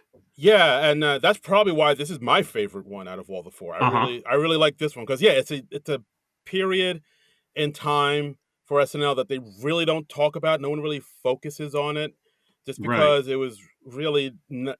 Everybody kind of admits that this was not their finest hour. Like I've It always was all a dream, a yes, horrible, horrible dream. like for me, I always thought like their worst season was probably season 20 with like the Uh huh. Chris Elliott, uh, you know, Jimmy Hmm. Garofalo season was not their best. Yeah. But then some Yeah. people say, oh no, the worst is season 6, like after the Hmm. first year after everybody, the original cast left, and then we got Gottfried and Piscopo and Right. Charles Rocket, like that was their worst. And Right. but like Right. I don't hear, but yeah, but it seems like in this This is one of the forgotten seasons of SNL, yeah, you know? for sure. Because it's right after we have the year with Billy Crystal and Christopher Guest and Harry Shearer and Pamela Stevenson and Martin Short and just 2 years removed from Eddie Murphy being there. Mm. Um, and Lauren comes back to the show after 5 years away. It's a fascinating period of time. Yeah. Yeah, because like I think a lot of people were wondering, all right, well Lauren's back, so why did they do like a complete overhaul of all the cast members we kind of already gotten used to? So like Right. why are we doing and like I think he explains that oh yeah, like I wanted to have like a younger cast. I want to Uh be huh. more hip and more hip with what was going on. And like Yeah. it seems like the cast from season 10 were just kind of old like baby boomers type of age. So Yeah, like Billy Crystal and all them, they were like somewhere in their 30s. So, and also it was like Dick Ebersol was the producer, and he had more of a coach mentality to it, where it was like, I'm going to bring in a bunch of ringers because I really need to score. right, absolutely. So, so he hired a lot of established comedy stars, like Martin Short was already famous from SCTV. Billy Crystal had some success on Soap and some other things, and so yeah, it's just a whole different philosophy. And Lorne Michaels was like, "I'm going to start from scratch," but even he hedged his bets a bit because he hired some established celebrities. Yes, very much so. Absolutely. Um, Yeah, I mean, and they talk about how the cast came together. I think they said that was it Terry Sweeney who was the very first one who was hired for the season. yes, he was the first one. He said he sent some flowers to what was it to To Lauren Lorne, saying, "Hey, yeah, I heard you're looking for somebody. Looking for you're people." looking for talent, and yeah, I'm talent. Yeah, yeah. and and then they hired Randy Quaid, who was already like a known film actor. He'd been in uh, like two films. I just recently rewatched The Last Picture Show and The Last Detail. Nice. Two great films from the 70s. If you haven't seen them, highly recommend them both. And Randy Quaid, I think, was even nominated for an Oscar for The Last Detail. Oh, nice. So he had a hell of a career. And then they hired Joan Cusack, who is probably not really known at this point. Had she done Working Girl already? Probably not. No, that's like late 80s. Uh, Yeah. Okay. but yeah, like I know they went to Chicago. They found Joan Cusack. They found Nora Dunn there. Right. To show her do her Pat Stevens character in the audition that she already kind of Right. developed. They found Robert Smigel there too as well. Yeah. Yeah. And then they also went to Canada where they found, of course, the Kids in the Hall themselves, Mark McKinney, Bruce McCullough. Right. Which I mean, I hadn't realized that they'd been brought in as writers until we watched the documentary about Kids in the Hall comedy punks, Yes. which great comedy Yeah. documentary. Well, that was one of my favorites. If you haven't seen it, guys, watch it. Yeah. Terrific stuff. Yeah. Then they went to L.A. where they found John Lovitz. Yes. John Lovitz at a Groundling show. They saw Dennis Miller at the Comedy Store. Yeah, Damon Wayans they found there too. Yeah, And they found Denitra Vance working at Bloomingdale's. And she didn't want to quit her job. It's like, I know how this business is. Yeah. So wow. Yeah. And we also probably forgot to mention. So to be producers on this version of the show, they talked to Layla Nabulsi. Nabulsi, yeah. As well, she was a line producer, right? And Al Franken and Tom Davis were the producers, and I think so was Jim Downey. I believe so. Yes, he was. Yeah, but but still, it was kind of jarring to see, because like Tom Davis is in this in this doc as a talking head, but then they mentioned, of course, this was filmed in 2005. But still, it's like, right, yeah, because Tom Davis has since passed away. Right. So I think his stuff was maybe from that SNL Lost and Found documentary that covered like the whole decade of the 80s. I think that's where it's from. I haven't double checked that though. And they also talked to Bernie Brillstein, who is Lauren's manager, who also passed away a number of years ago. So like to see these two people sort of back from the dead, I was like, oh shit. Oh. And wow. Well, and also in the stuff they used from Lauren, that was obviously shot in 2005 as well, because Lauren looks much younger. Yes, very much so. It's because it's Lauren from 20 years ago. So they match, and it's mostly new interviews though, and they shoot the new interviews to kind of match with the old interviews, so they're not as jarring. Right. Yeah. So it's like black and white. They're talking straight into camera. It was well done, I thought. Yeah, very much so. It's definitely a different sort of vibe from the other docs with this one. It's like a different setup. Oh, and also, I mean, but every episode has its own feel, which I really liked. Yes. And I like that each one is from a different director and each one has its own feel. So that's really cool. Absolutely. So, and also, we also forgot to mention it. So, while looking for new cast members, Lauren said he wanted to go younger, and he said he might have gone too young with hiring Anthony Michael Hall, who was like fresh off of The Breakfast Club and all the John Hughes films as well. Right. And he was like, I think still in his teens, like he was probably 18 or 19. He might have been like 17. God, that's incredible. And they said, well, if you're going to get Anthony Michael Hall, you may as well get his best friend, Robert Downey Jr. And I mean, obviously they weren't able to get RDJ for a new interview, but they were able to get recent footage of him from a show that I follow on YouTube called Off Camera. Yes, that's Off Camera with Sam Jones. And he's a photographer, and so his interview show is called Off Camera, and he's a great interviewer. I just kind of discovered him a few years ago, and he's terrific. And he talked to Robert Downey Jr. a bit about his experience on SNL. Yeah. If you should watch those, if you don't know about those interviews, you should definitely watch them. He's talked to some SNL cast members, like he talked to Forte. Yeah. The Forte interview was very good. I think Will Ferrell's been on there too. Hader, I believe, he's been on there. And very insightful stuff. And it's just the two of them talking, no audience or anything, and it's so well done. It's fascinating stuff. Yeah, Jenny Slate was on there talking about her time on SNL. It's a really good, really good time. And he talks to non-SNL people too, but who cares about them? Yes, whatever. All right, so Anthony Michael Hall, 17 when he got it. Wow, that's incredible. And RDJ, I don't think was that much older. He was probably only about 20 or so. Yeah, he's like 19 or 20, but still, Yeah. that is damn young. And Robert Downey Jr. He kind of said like, oh yeah, it was a valuable experience for me because I realized what I'm not. He was like, I'm never going to be the guy who comes up with the catchphrase. I'm not going to be. I'm not going to be this. I'm not going to be that. So it was a valuable experience for him. He says that he quit rather than he was fired, which I don't really buy personally. But It sounds like one of those "you can't fire me, I quit" type of deals. yeah, I find it hard to believe that he wasn't fired from the show. Yeah, But absolutely. anyway, Uh, but um, yeah, then they they talk. show some of the press conference that Mm. introduced the new cast. Yeah, yeah, I'd never seen that before. I thought that was pretty interesting. Yeah, You could see like Anthony Michael Hall, especially, is like kind of nervous about all this, but he's like, "Oh, I've looked up to this show my whole life," and it's like, dude, you're 17. It's like, yeah, I mean, yeah. like, He's barely older than the he show at this point.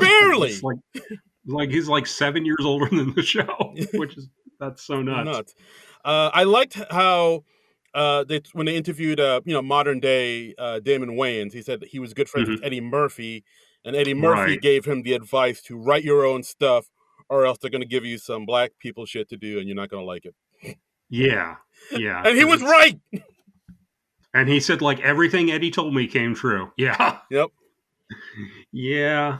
And like I think they showed some of David Wayans' audition footage. It was either in this or in the audition episode, and he did like pretty much everything he did that he brought to SNL were stuff he did on In Living Color a few years later. Yeah, yeah. The Antoine, the homeless character, Right. the gay character. Men on Film, Yeah, yeah. It's all. like all of it, and he was one of the huge stars on In Living Color. It's Yeah, I mean, it just goes to show that, like, I don't know. It just seemed like SNL didn't know how to use him, or they didn't. yeah, The writers didn't know how to write for him, even though he had all this great stuff. And or even SNL's audience wasn't responding to him. Who knows? I mean, it maybe, could be a combination of all three of those yeah, things. maybe he was just ahead of his time.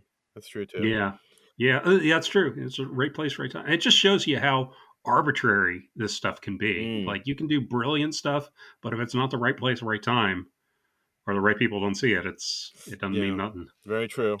Yeah. So then they talk about the first episode of the new season with Yeah, guest host Madonna. yeah. I think musical guest was like Simple Minds or something like that. Simple Minds. It's such a The uh, time capsule. it's yeah. Well, yeah. It's such a view into the '80s. Mm. Just hearing those hosts and musical guests, and I like that this episode just kind of took you through the whole arc of the season, and they're giving you the occasional hosts and musical guests as the benchmarks. That was really cool. Yeah, and I mean, they talked about this first episode and how it wasn't really doing that great. I think they Hmm. showed the sketch where Madonna was like doing like some salsa singing to "Take on Me." Yeah, she's singing "Take on Me" in Spanish, which is more just odd than funny. Yeah, I think Smigel wrote it. Even he watches it and is like, "Oh yeah, it's not my Yeah, it's not my finest hour." yeah. It's like he said, we were just doing some weird dark stuff. I mean, they readily admit the season premiere of this season was not good, and that turned off a lot of people. And they talk, and Jim Downey says like you can more quickly damage the reputation of the show than rehabilitate it. Yeah, yeah. They talked about So, how it's like the first few episodes, like it was super dark, the humor. There was one sketch where like one of the Kennedys murders Marilyn Monroe with a pillow. I was like, oh I yeah, was like, yeah. I was like, Jesus Christ. Yeah, yeah. So there has to be, it's a brand new cast. It's Lauren coming back to the show that he's been away from for 5 years, but he created. So there had to be a high curiosity factor. And I imagine a lot of those people who tuned in didn't like what they saw. And so they tuned out for the next several weeks. Yeah, yeah. I mean, the critics kind of really tore into it, calling it Hmm. tasteless and witless. Of course, the stereotypical Saturday Night Dead. Oh, that's so funny. That's so clever. What a great headline. Got him. Wow. I bet they were the very first one to come up with that. Yeah, that'll never get old. And yeah, they Yeah. were really having a hard time. They even talked to Penn and Teller, who also made numerous appearances on this season, and then they were like, "Yeah, it Yeah. was really." And I was a huge Penn and Teller fan when I was a kid back in the day. I always thought they were pretty awesome. Yeah, and they talk about, or well, I guess I should say, Penn talks about how they did the water tank trick on the show, and it was like going wrong, and they were like, I was like this far from breaking open the tank and just having all the water flood out and ruining Studio 8H. Yikes. Which, wow, Oops. yeah, Yeah, so the first episode didn't go well. Then they talk about the second episode hosted by Chevy Chase. uh-huh. I mean, yeah, he didn't quite. Yeah. The quote I wrote down is just as bad, if not worse. Yeah, I think even Terry Sweeney was like, "Hey, you ever hear the phrase "never meet your idols"?"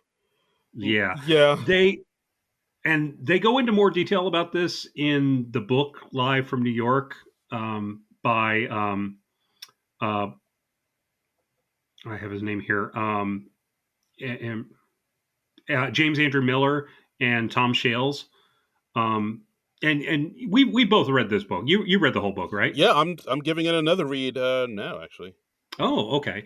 And like, yeah, Terry Sweeney talks about what a dick Chevy Chase was in that episode. He was like, "Hey, you're the gay guy, right? We could do a thing where like you have AIDS and we weigh you every commercial break." Jesus Christ, Chevy. And this is in understand this is in like 1985 where AIDS was like a fucking death sentence. Oh And God. and he just met this person and wow, what a dick. Yeah, this. Oh, wow. Yeah. Yeah. I'm speechless. I I don't know. Part of me wishes that were a little more frank about why and how Chevy Chase was a dick on that show, but Maybe they didn't want to be as harsh, or yeah. maybe even Chevy was like, "Hey, could you not totally bury me in that?" I don't know. Yeah, I don't I'd know. love to, maybe Terry Sweeney told the whole story and they didn't use it. Who knows? Yeah, Or maybe Terry Sweeney just chose to be diplomatic because maybe. it's been like 40 years. Yeah, you can't. I don't know. Over something like that, I feel like you can be a little petty and be like, "Yeah, he was a dick," but I don't know. Yeah, no judgment towards Terry Sweeney. He's the wrong party here. Yeah, exactly.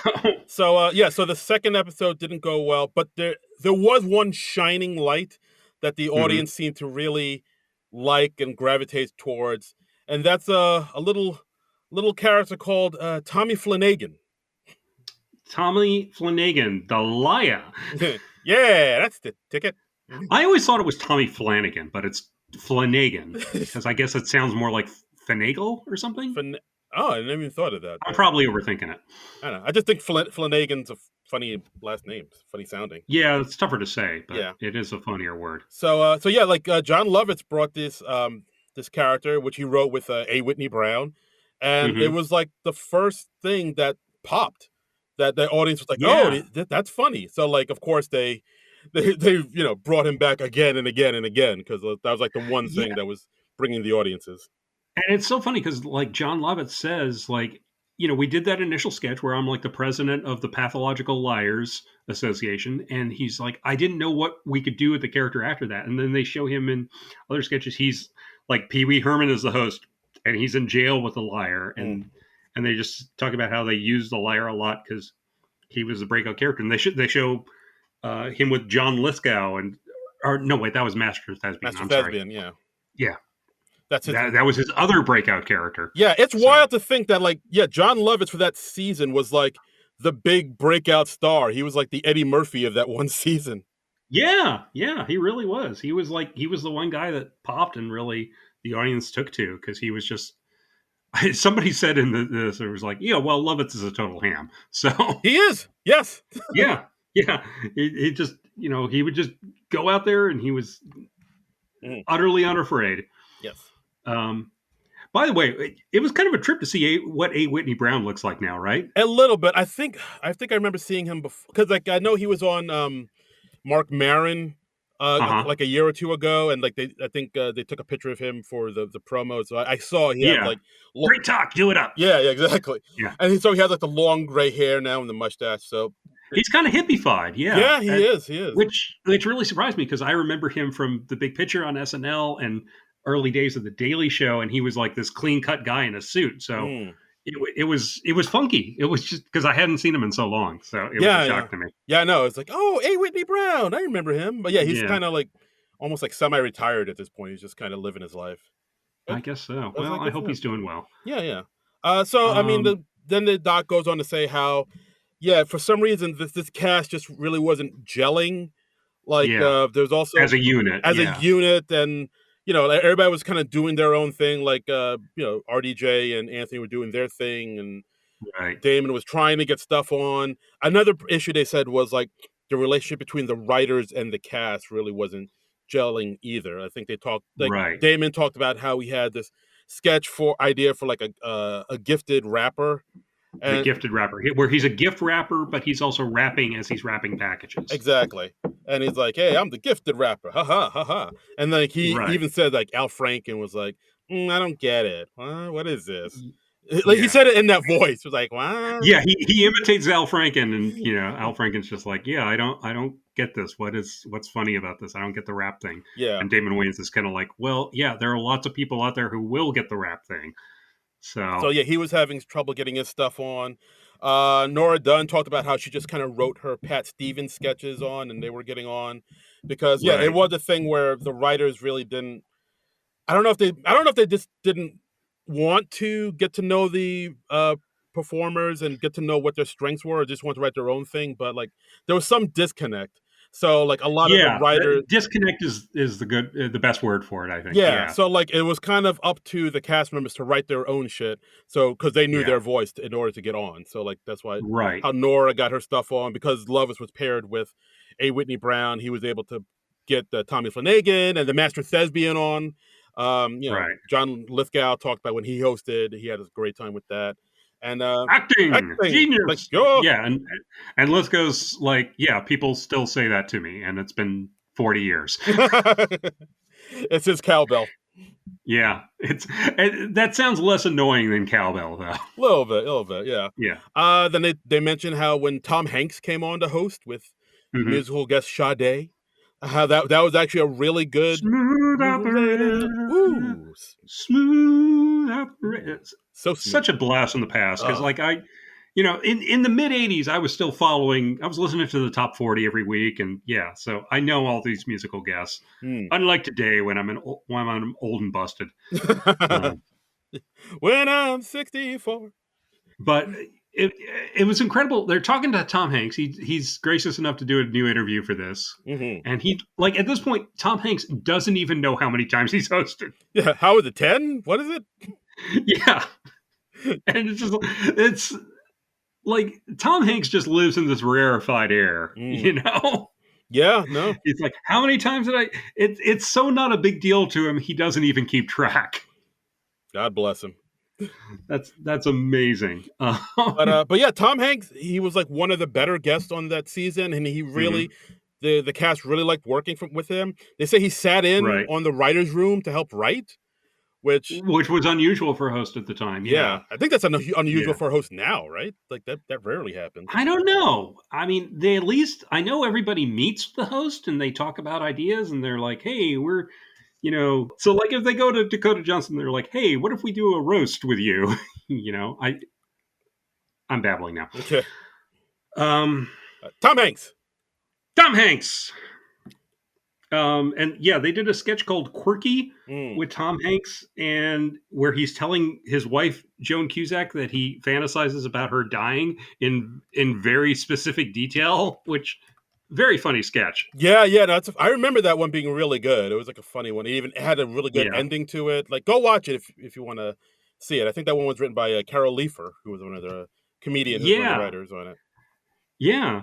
That's But yeah, I that made me want to look up that sketch. And they talked about a fisherman sketch where Randy Quaid's mustache got wet and it started to come off halfway through, and mm, they just had to kind of roll with that. And yeah. Yeah, no, that was a good one too. There was like as much as people talk about how the season was just like a weird mess. There was some good stuff in there, like the yeah, fact that we had our first openly gay cast member, Terry Sweeney, and hmm, and that's a big deal. Like the fact that he said, "No, I'm going to be openly gay. I'm not going to hide it. I am who I am." That's like yeah. pretty. That's pretty groundbreaking, I think. And pretty brave on his part, also because that automatically, especially in the mid '80s, that limits the roles you can do. Yeah. You're probably not going to be playing somebody's husband in a sketch because everyone's like, "Oh, we know you're gay." Yeah, that's very true, especially in that time in the And 80s. I'm not saying that's right. I'm saying that's how it was back then. Yes, So, absolutely. I mean, but they even did a sketch about it, the pink listing sketch, that kind of mhm. addressed it and made hay of it. And he even talked about how he got letters from people who were gay and their parents didn't know they were gay, but the fact that they saw gay representation on TV meant so much to them. So that was a big deal. A, Yeah, a lot of that's yes, a lot of historic stuff happened. I mean that, and of course, the big moment with Damon Wayans and the Mr. Monopoly sketch. yeah, yeah.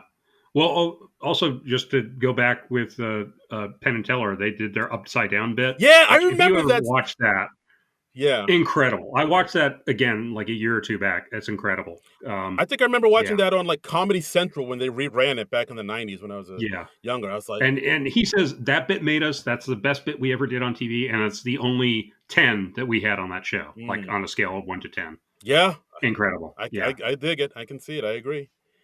yeah. But okay, Mr. Monopoly. Whew. Woo! um, Written by Andy Breckman. This one. Andy Breckman. They talk about it was Griffin. Is it Dunn or Dune? I forget. Griffin Dunn. He was in After Hours and Right. American Werewolf in London, I believe. Yeah. Okay. I know who he is. I just don't know how to say his name. Okay. All right, um, easy. um, and they talk about how so he's like accused of a crime, and the joke is that his lawyer was Mr. Monopoly, and he has a get out of jail free card.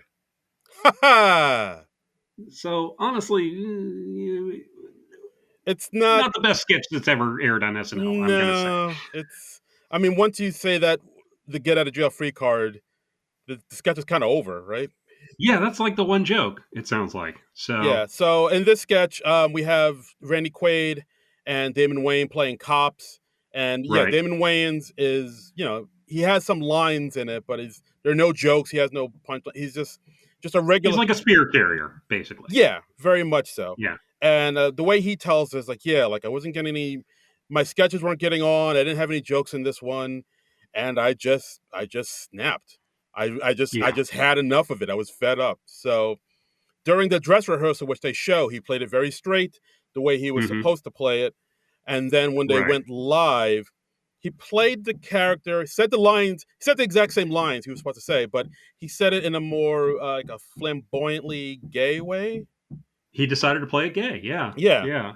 He says, I snapped. I purposely did that because I wanted them to fire me. yeah, So, and he got his wish. yeah. And you do that and it confuses the audience because they're like, wait, is this sketch about Mr. Monopoly or is it now about this gay cop? What's going on? Yeah, like even Griffin Dunn was like, he said like, yeah, he did this weird character change. I didn't get it, but we were getting the laugh, so I was like, all right.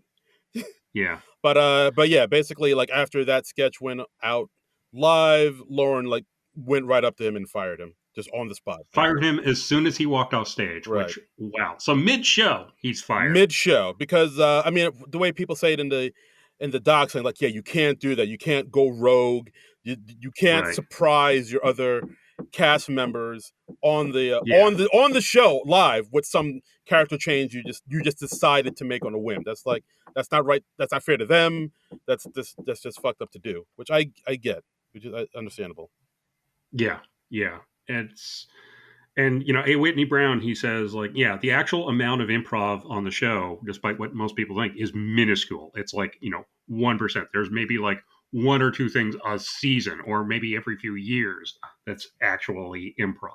Yeah, So absolutely. It's so yeah. So I think once Damon got fired, like the rest of the cast was a little shooken up by that. It was like, oh, we can, yeah, any of us can go. So like the show was like really struggling. I think Lauren even said, yeah, we were taking kind of two steps forward, one step back. There wasn't the crew wasn't meshing, the cast wasn't meshing. It wasn't working. and the word's out that the show's not going well, so it's hard for them to get hosts. They've got like more obscure people hosting. Yeah, You know, it was hard to. Let me see if I can find some. of the people that We hosted. had Harry Dean Stanton around this time. They had Dudley Moore. They showed Dudley Moore playing the piano, I guess, for his monologue. Yeah, yeah. And Ron Reagan, Jerry. I remember that he did a risky business thing in the White House. Yes, Jerry Hall hosted. See, Jay Leno, uh, Oprah Winfrey when she was on the come up, Catherine Oxenberg. But I mean, Catherine Otzenberg. Yeah, that's how far down the list do you have to beat her, Catherine Otzenberg? We got Catherine Oxenberg. But I mean, Yay? yeah. But I mean, I would say one of the biggest shows they had, which was, I have to go back and watch this episode because it seems like really cool. They took a really big swing with this one. Was when George Wendt and Francis Ford Coppola hosted that episode. Well, it was George Wendt hosting, Oh. Francis Ford Coppola directing the show. Yes, absolutely. Which we've got to watch this show. We've got to track this show down. Yeah. I don't know. I haven't checked if it's on Peacock or anything, but this would be a fascinating show to watch in full. Yeah, I think maybe we'll do this. Maybe we'll do this for my birthday when they take a break or something. I don't know. Yeah, sure. But yeah, so basically, this episode is like a concept episode, almost like Pink Floyd's The Wall is a concept album where you have to watch the entire thing in order to get it. So like the premise is Lauren is saying, yeah, we're not doing great in the ratings, so we decided to take some really big chances here.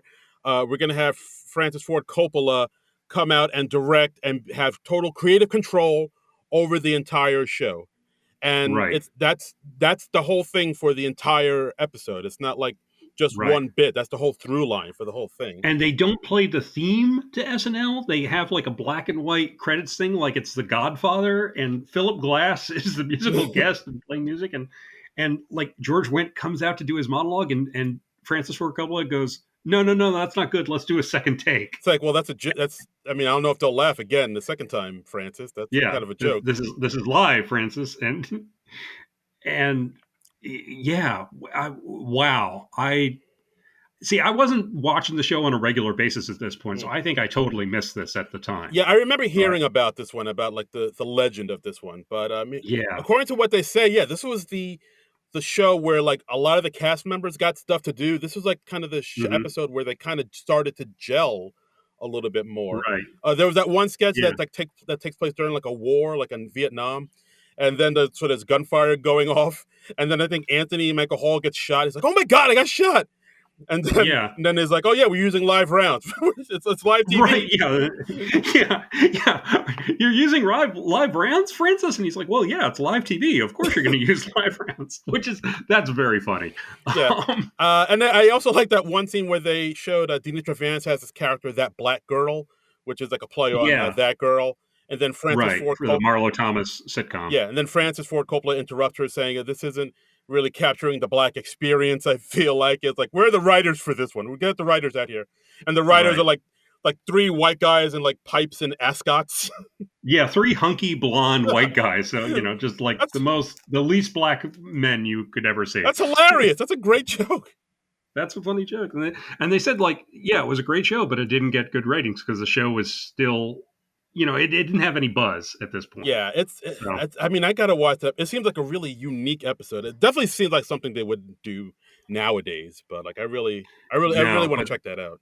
But they took a big swing, and like at one point they show George Wendt going out to like the lobby bar or something, and Frank and Davis are behind the bar, and they're like, well, how did it go, Mr. Wendt? And he's like, oh, I don't think it went so great. And they're like, well, imagine how we feel. We're the producers. That's so meta on so many levels, and like, but it probably went over a lot of people's heads. I bet there were a lot of casual viewers who were just like, huh, where's the liar? Where's the liar guy? He's funny. Where's acting? I want acting. It's probably more thinking than you want to do at like 12:30 at night. I guess so. It's more for a refined palate like ours. Oh yes. Not for the plebeians. I'm smoking through my cigarette holder now. I suppose you rabble would rather have Mr. Tommy Flanagan to give you. Yes. Oh, I dropped my monocle. Yes, excuse me.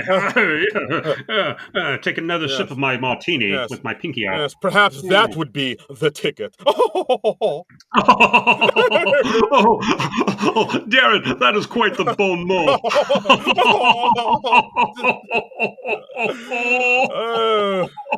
Oh, del- Ah, delightful. delightful. Yeah. So the show, despite them putting out this great episode, the show is still not doing well.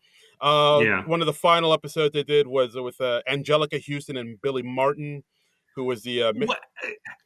They're co-hosting, and what a random pairing. yeah, Angelica Houston and the manager of the Yankees.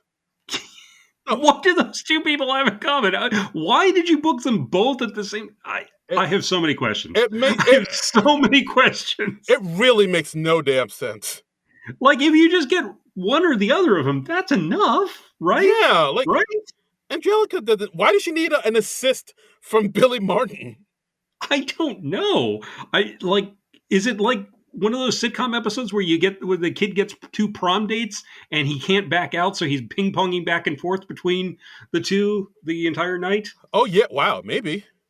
Yeah, I feel like it was that sort of situation. I think so. Yeah, I mean, the episode before this, it was hosted by Jimmy Breslin, which is a newspaper columnist. Musical guest level 42 and EG. This really was the weird year. Yeah, this is bizarre. Yeah, so nuts. So yeah, Angelica Houston, Billy Martin with musical guest George Clinton, Parliament Funkadelic, and this. I'm not making. This is like a Mad Libs. It really is.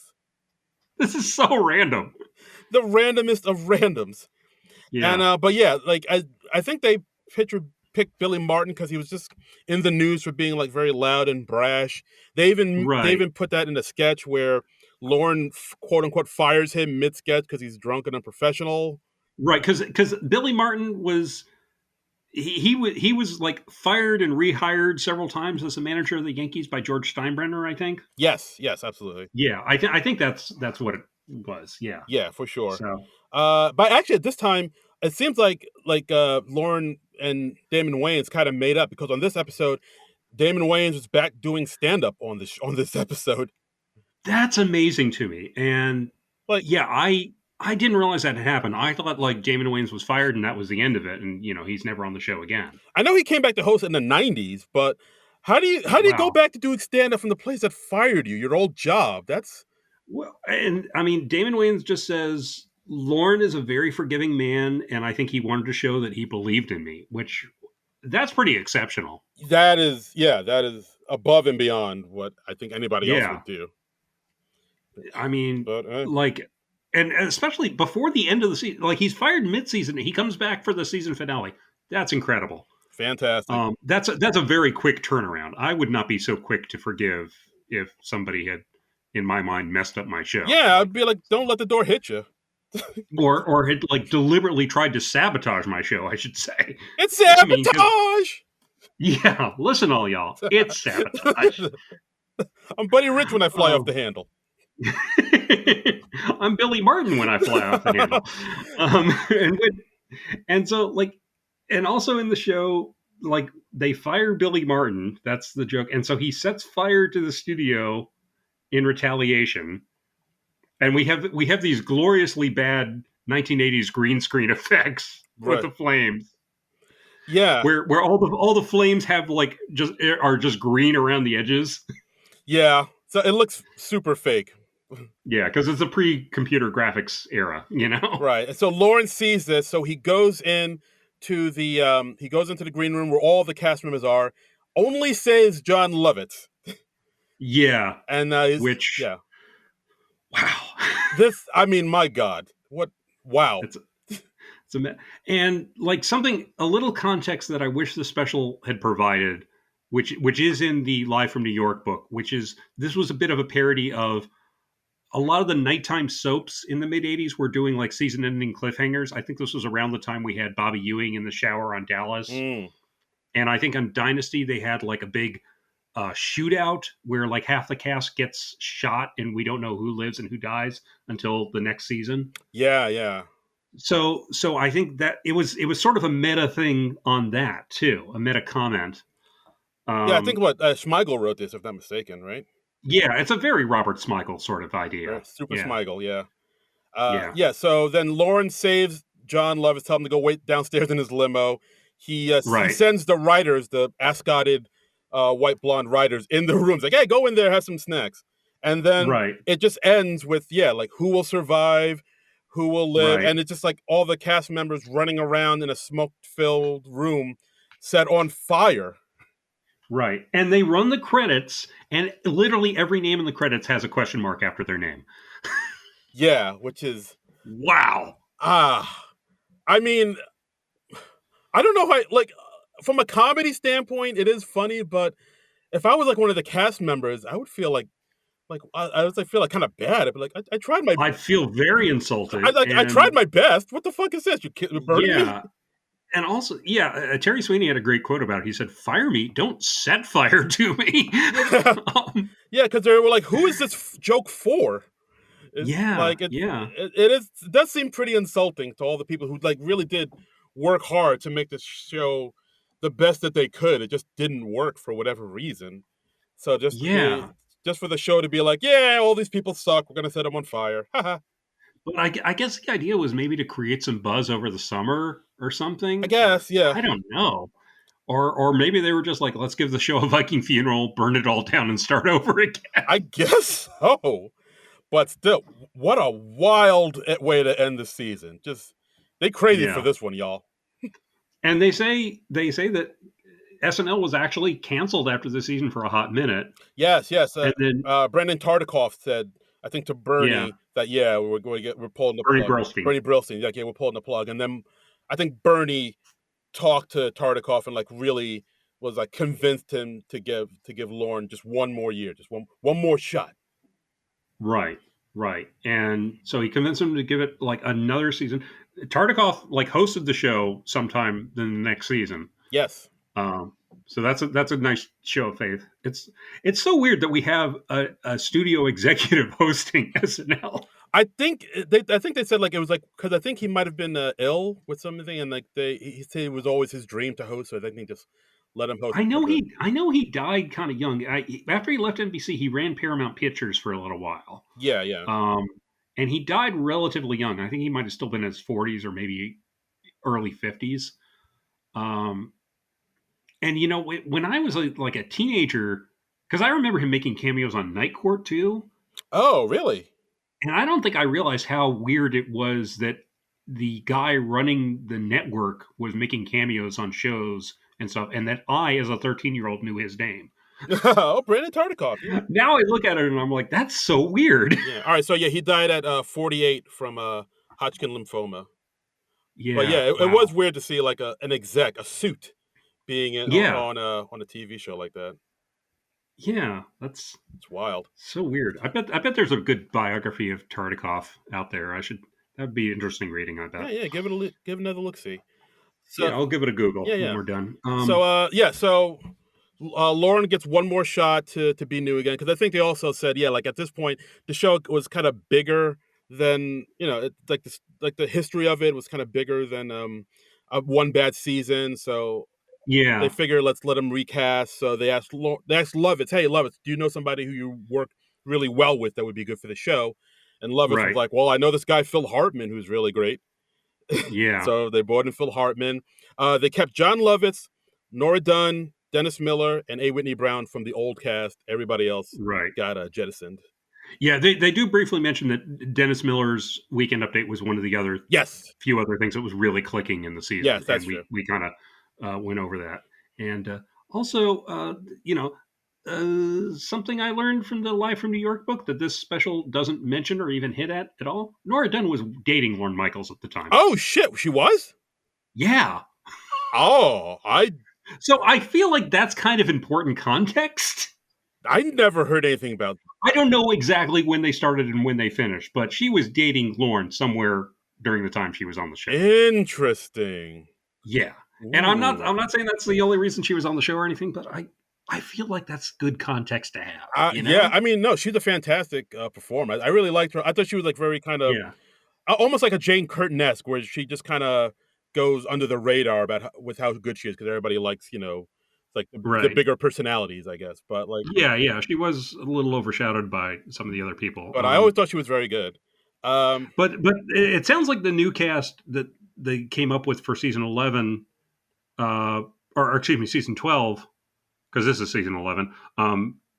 It came together much more organically. It was like, Yeah. like Lovitz recommends Hartman, A. Whitney Brown recommends Dana Carvey.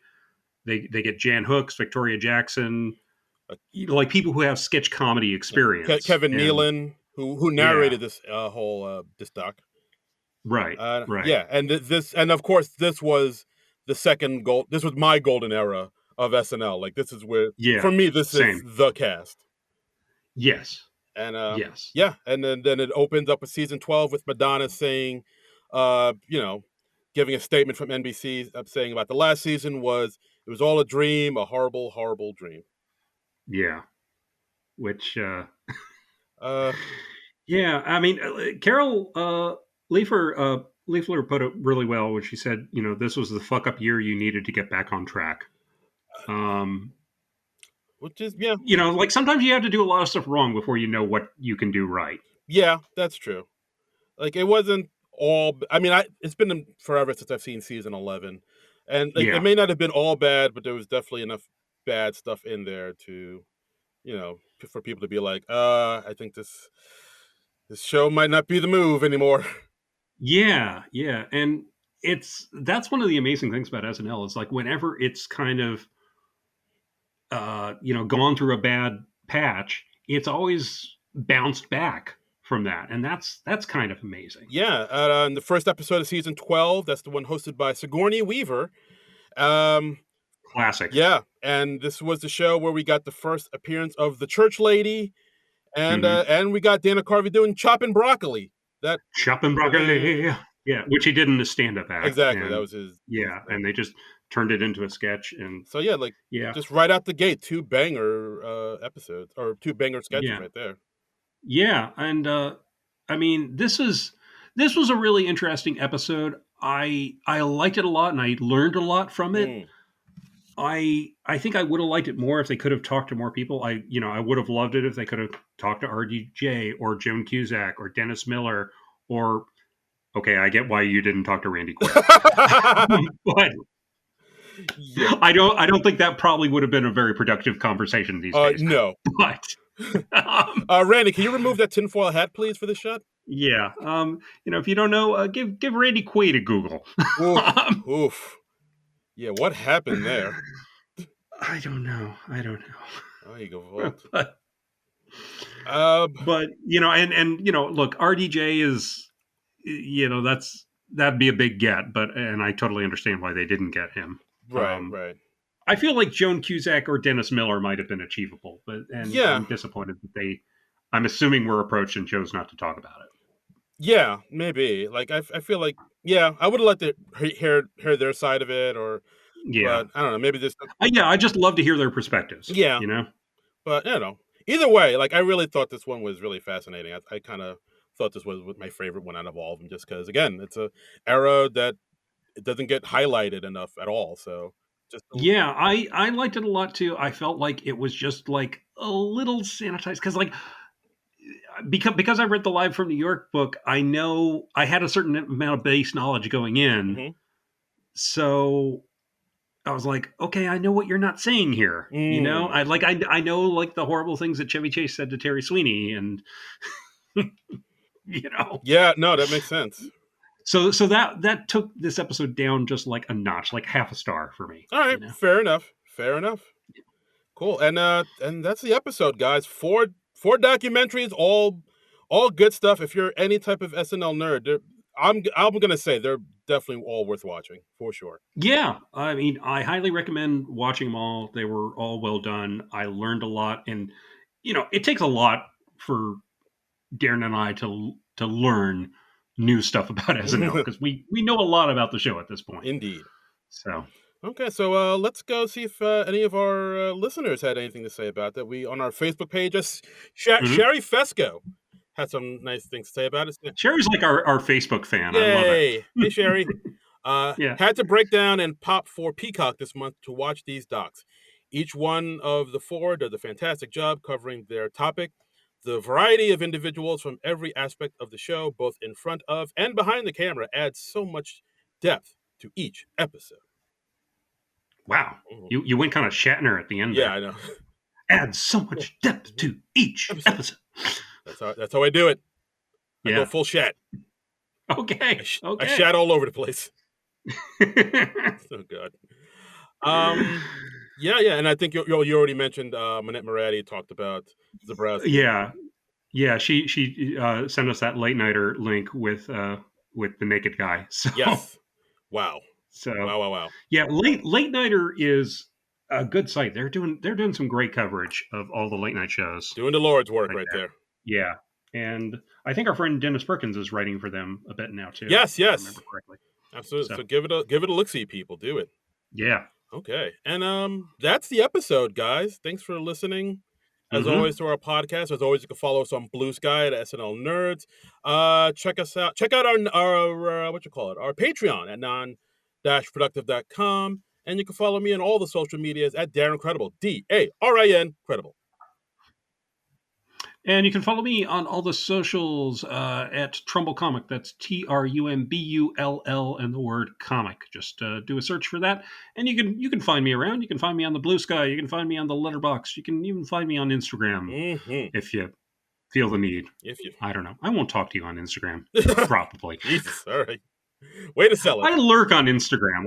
I'm very antisocial on that platform. I don't know why. No, that's fine. That's fair enough. Yeah. All right, cool. That's fine. I'm there. I'm not what I would call myself active. Very nice. Okay, cool. Yeah. And that's the I'm tearing it up on Letterboxd and Blue Sky though. Yeah. So check me out there. Hit up my man on the Letterboxd. On the box. Trumbull Comic. Yeah. Nice. You can hear more of my pop culture opinions there.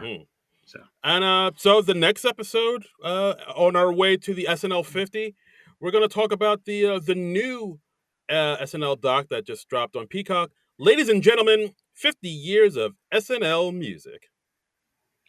Wow. So this is going to be like a comprehensive documentary on all the musical moments and musical guests and stuff. I'm expecting this to be mostly clips or maybe some interviews too. I don't know what to expect. I haven't even watched a trailer for this yet. So. Yeah, I mean it'll be a little bit of everything. There's a lot of clips, a lot of interviews, a lot of talking heads.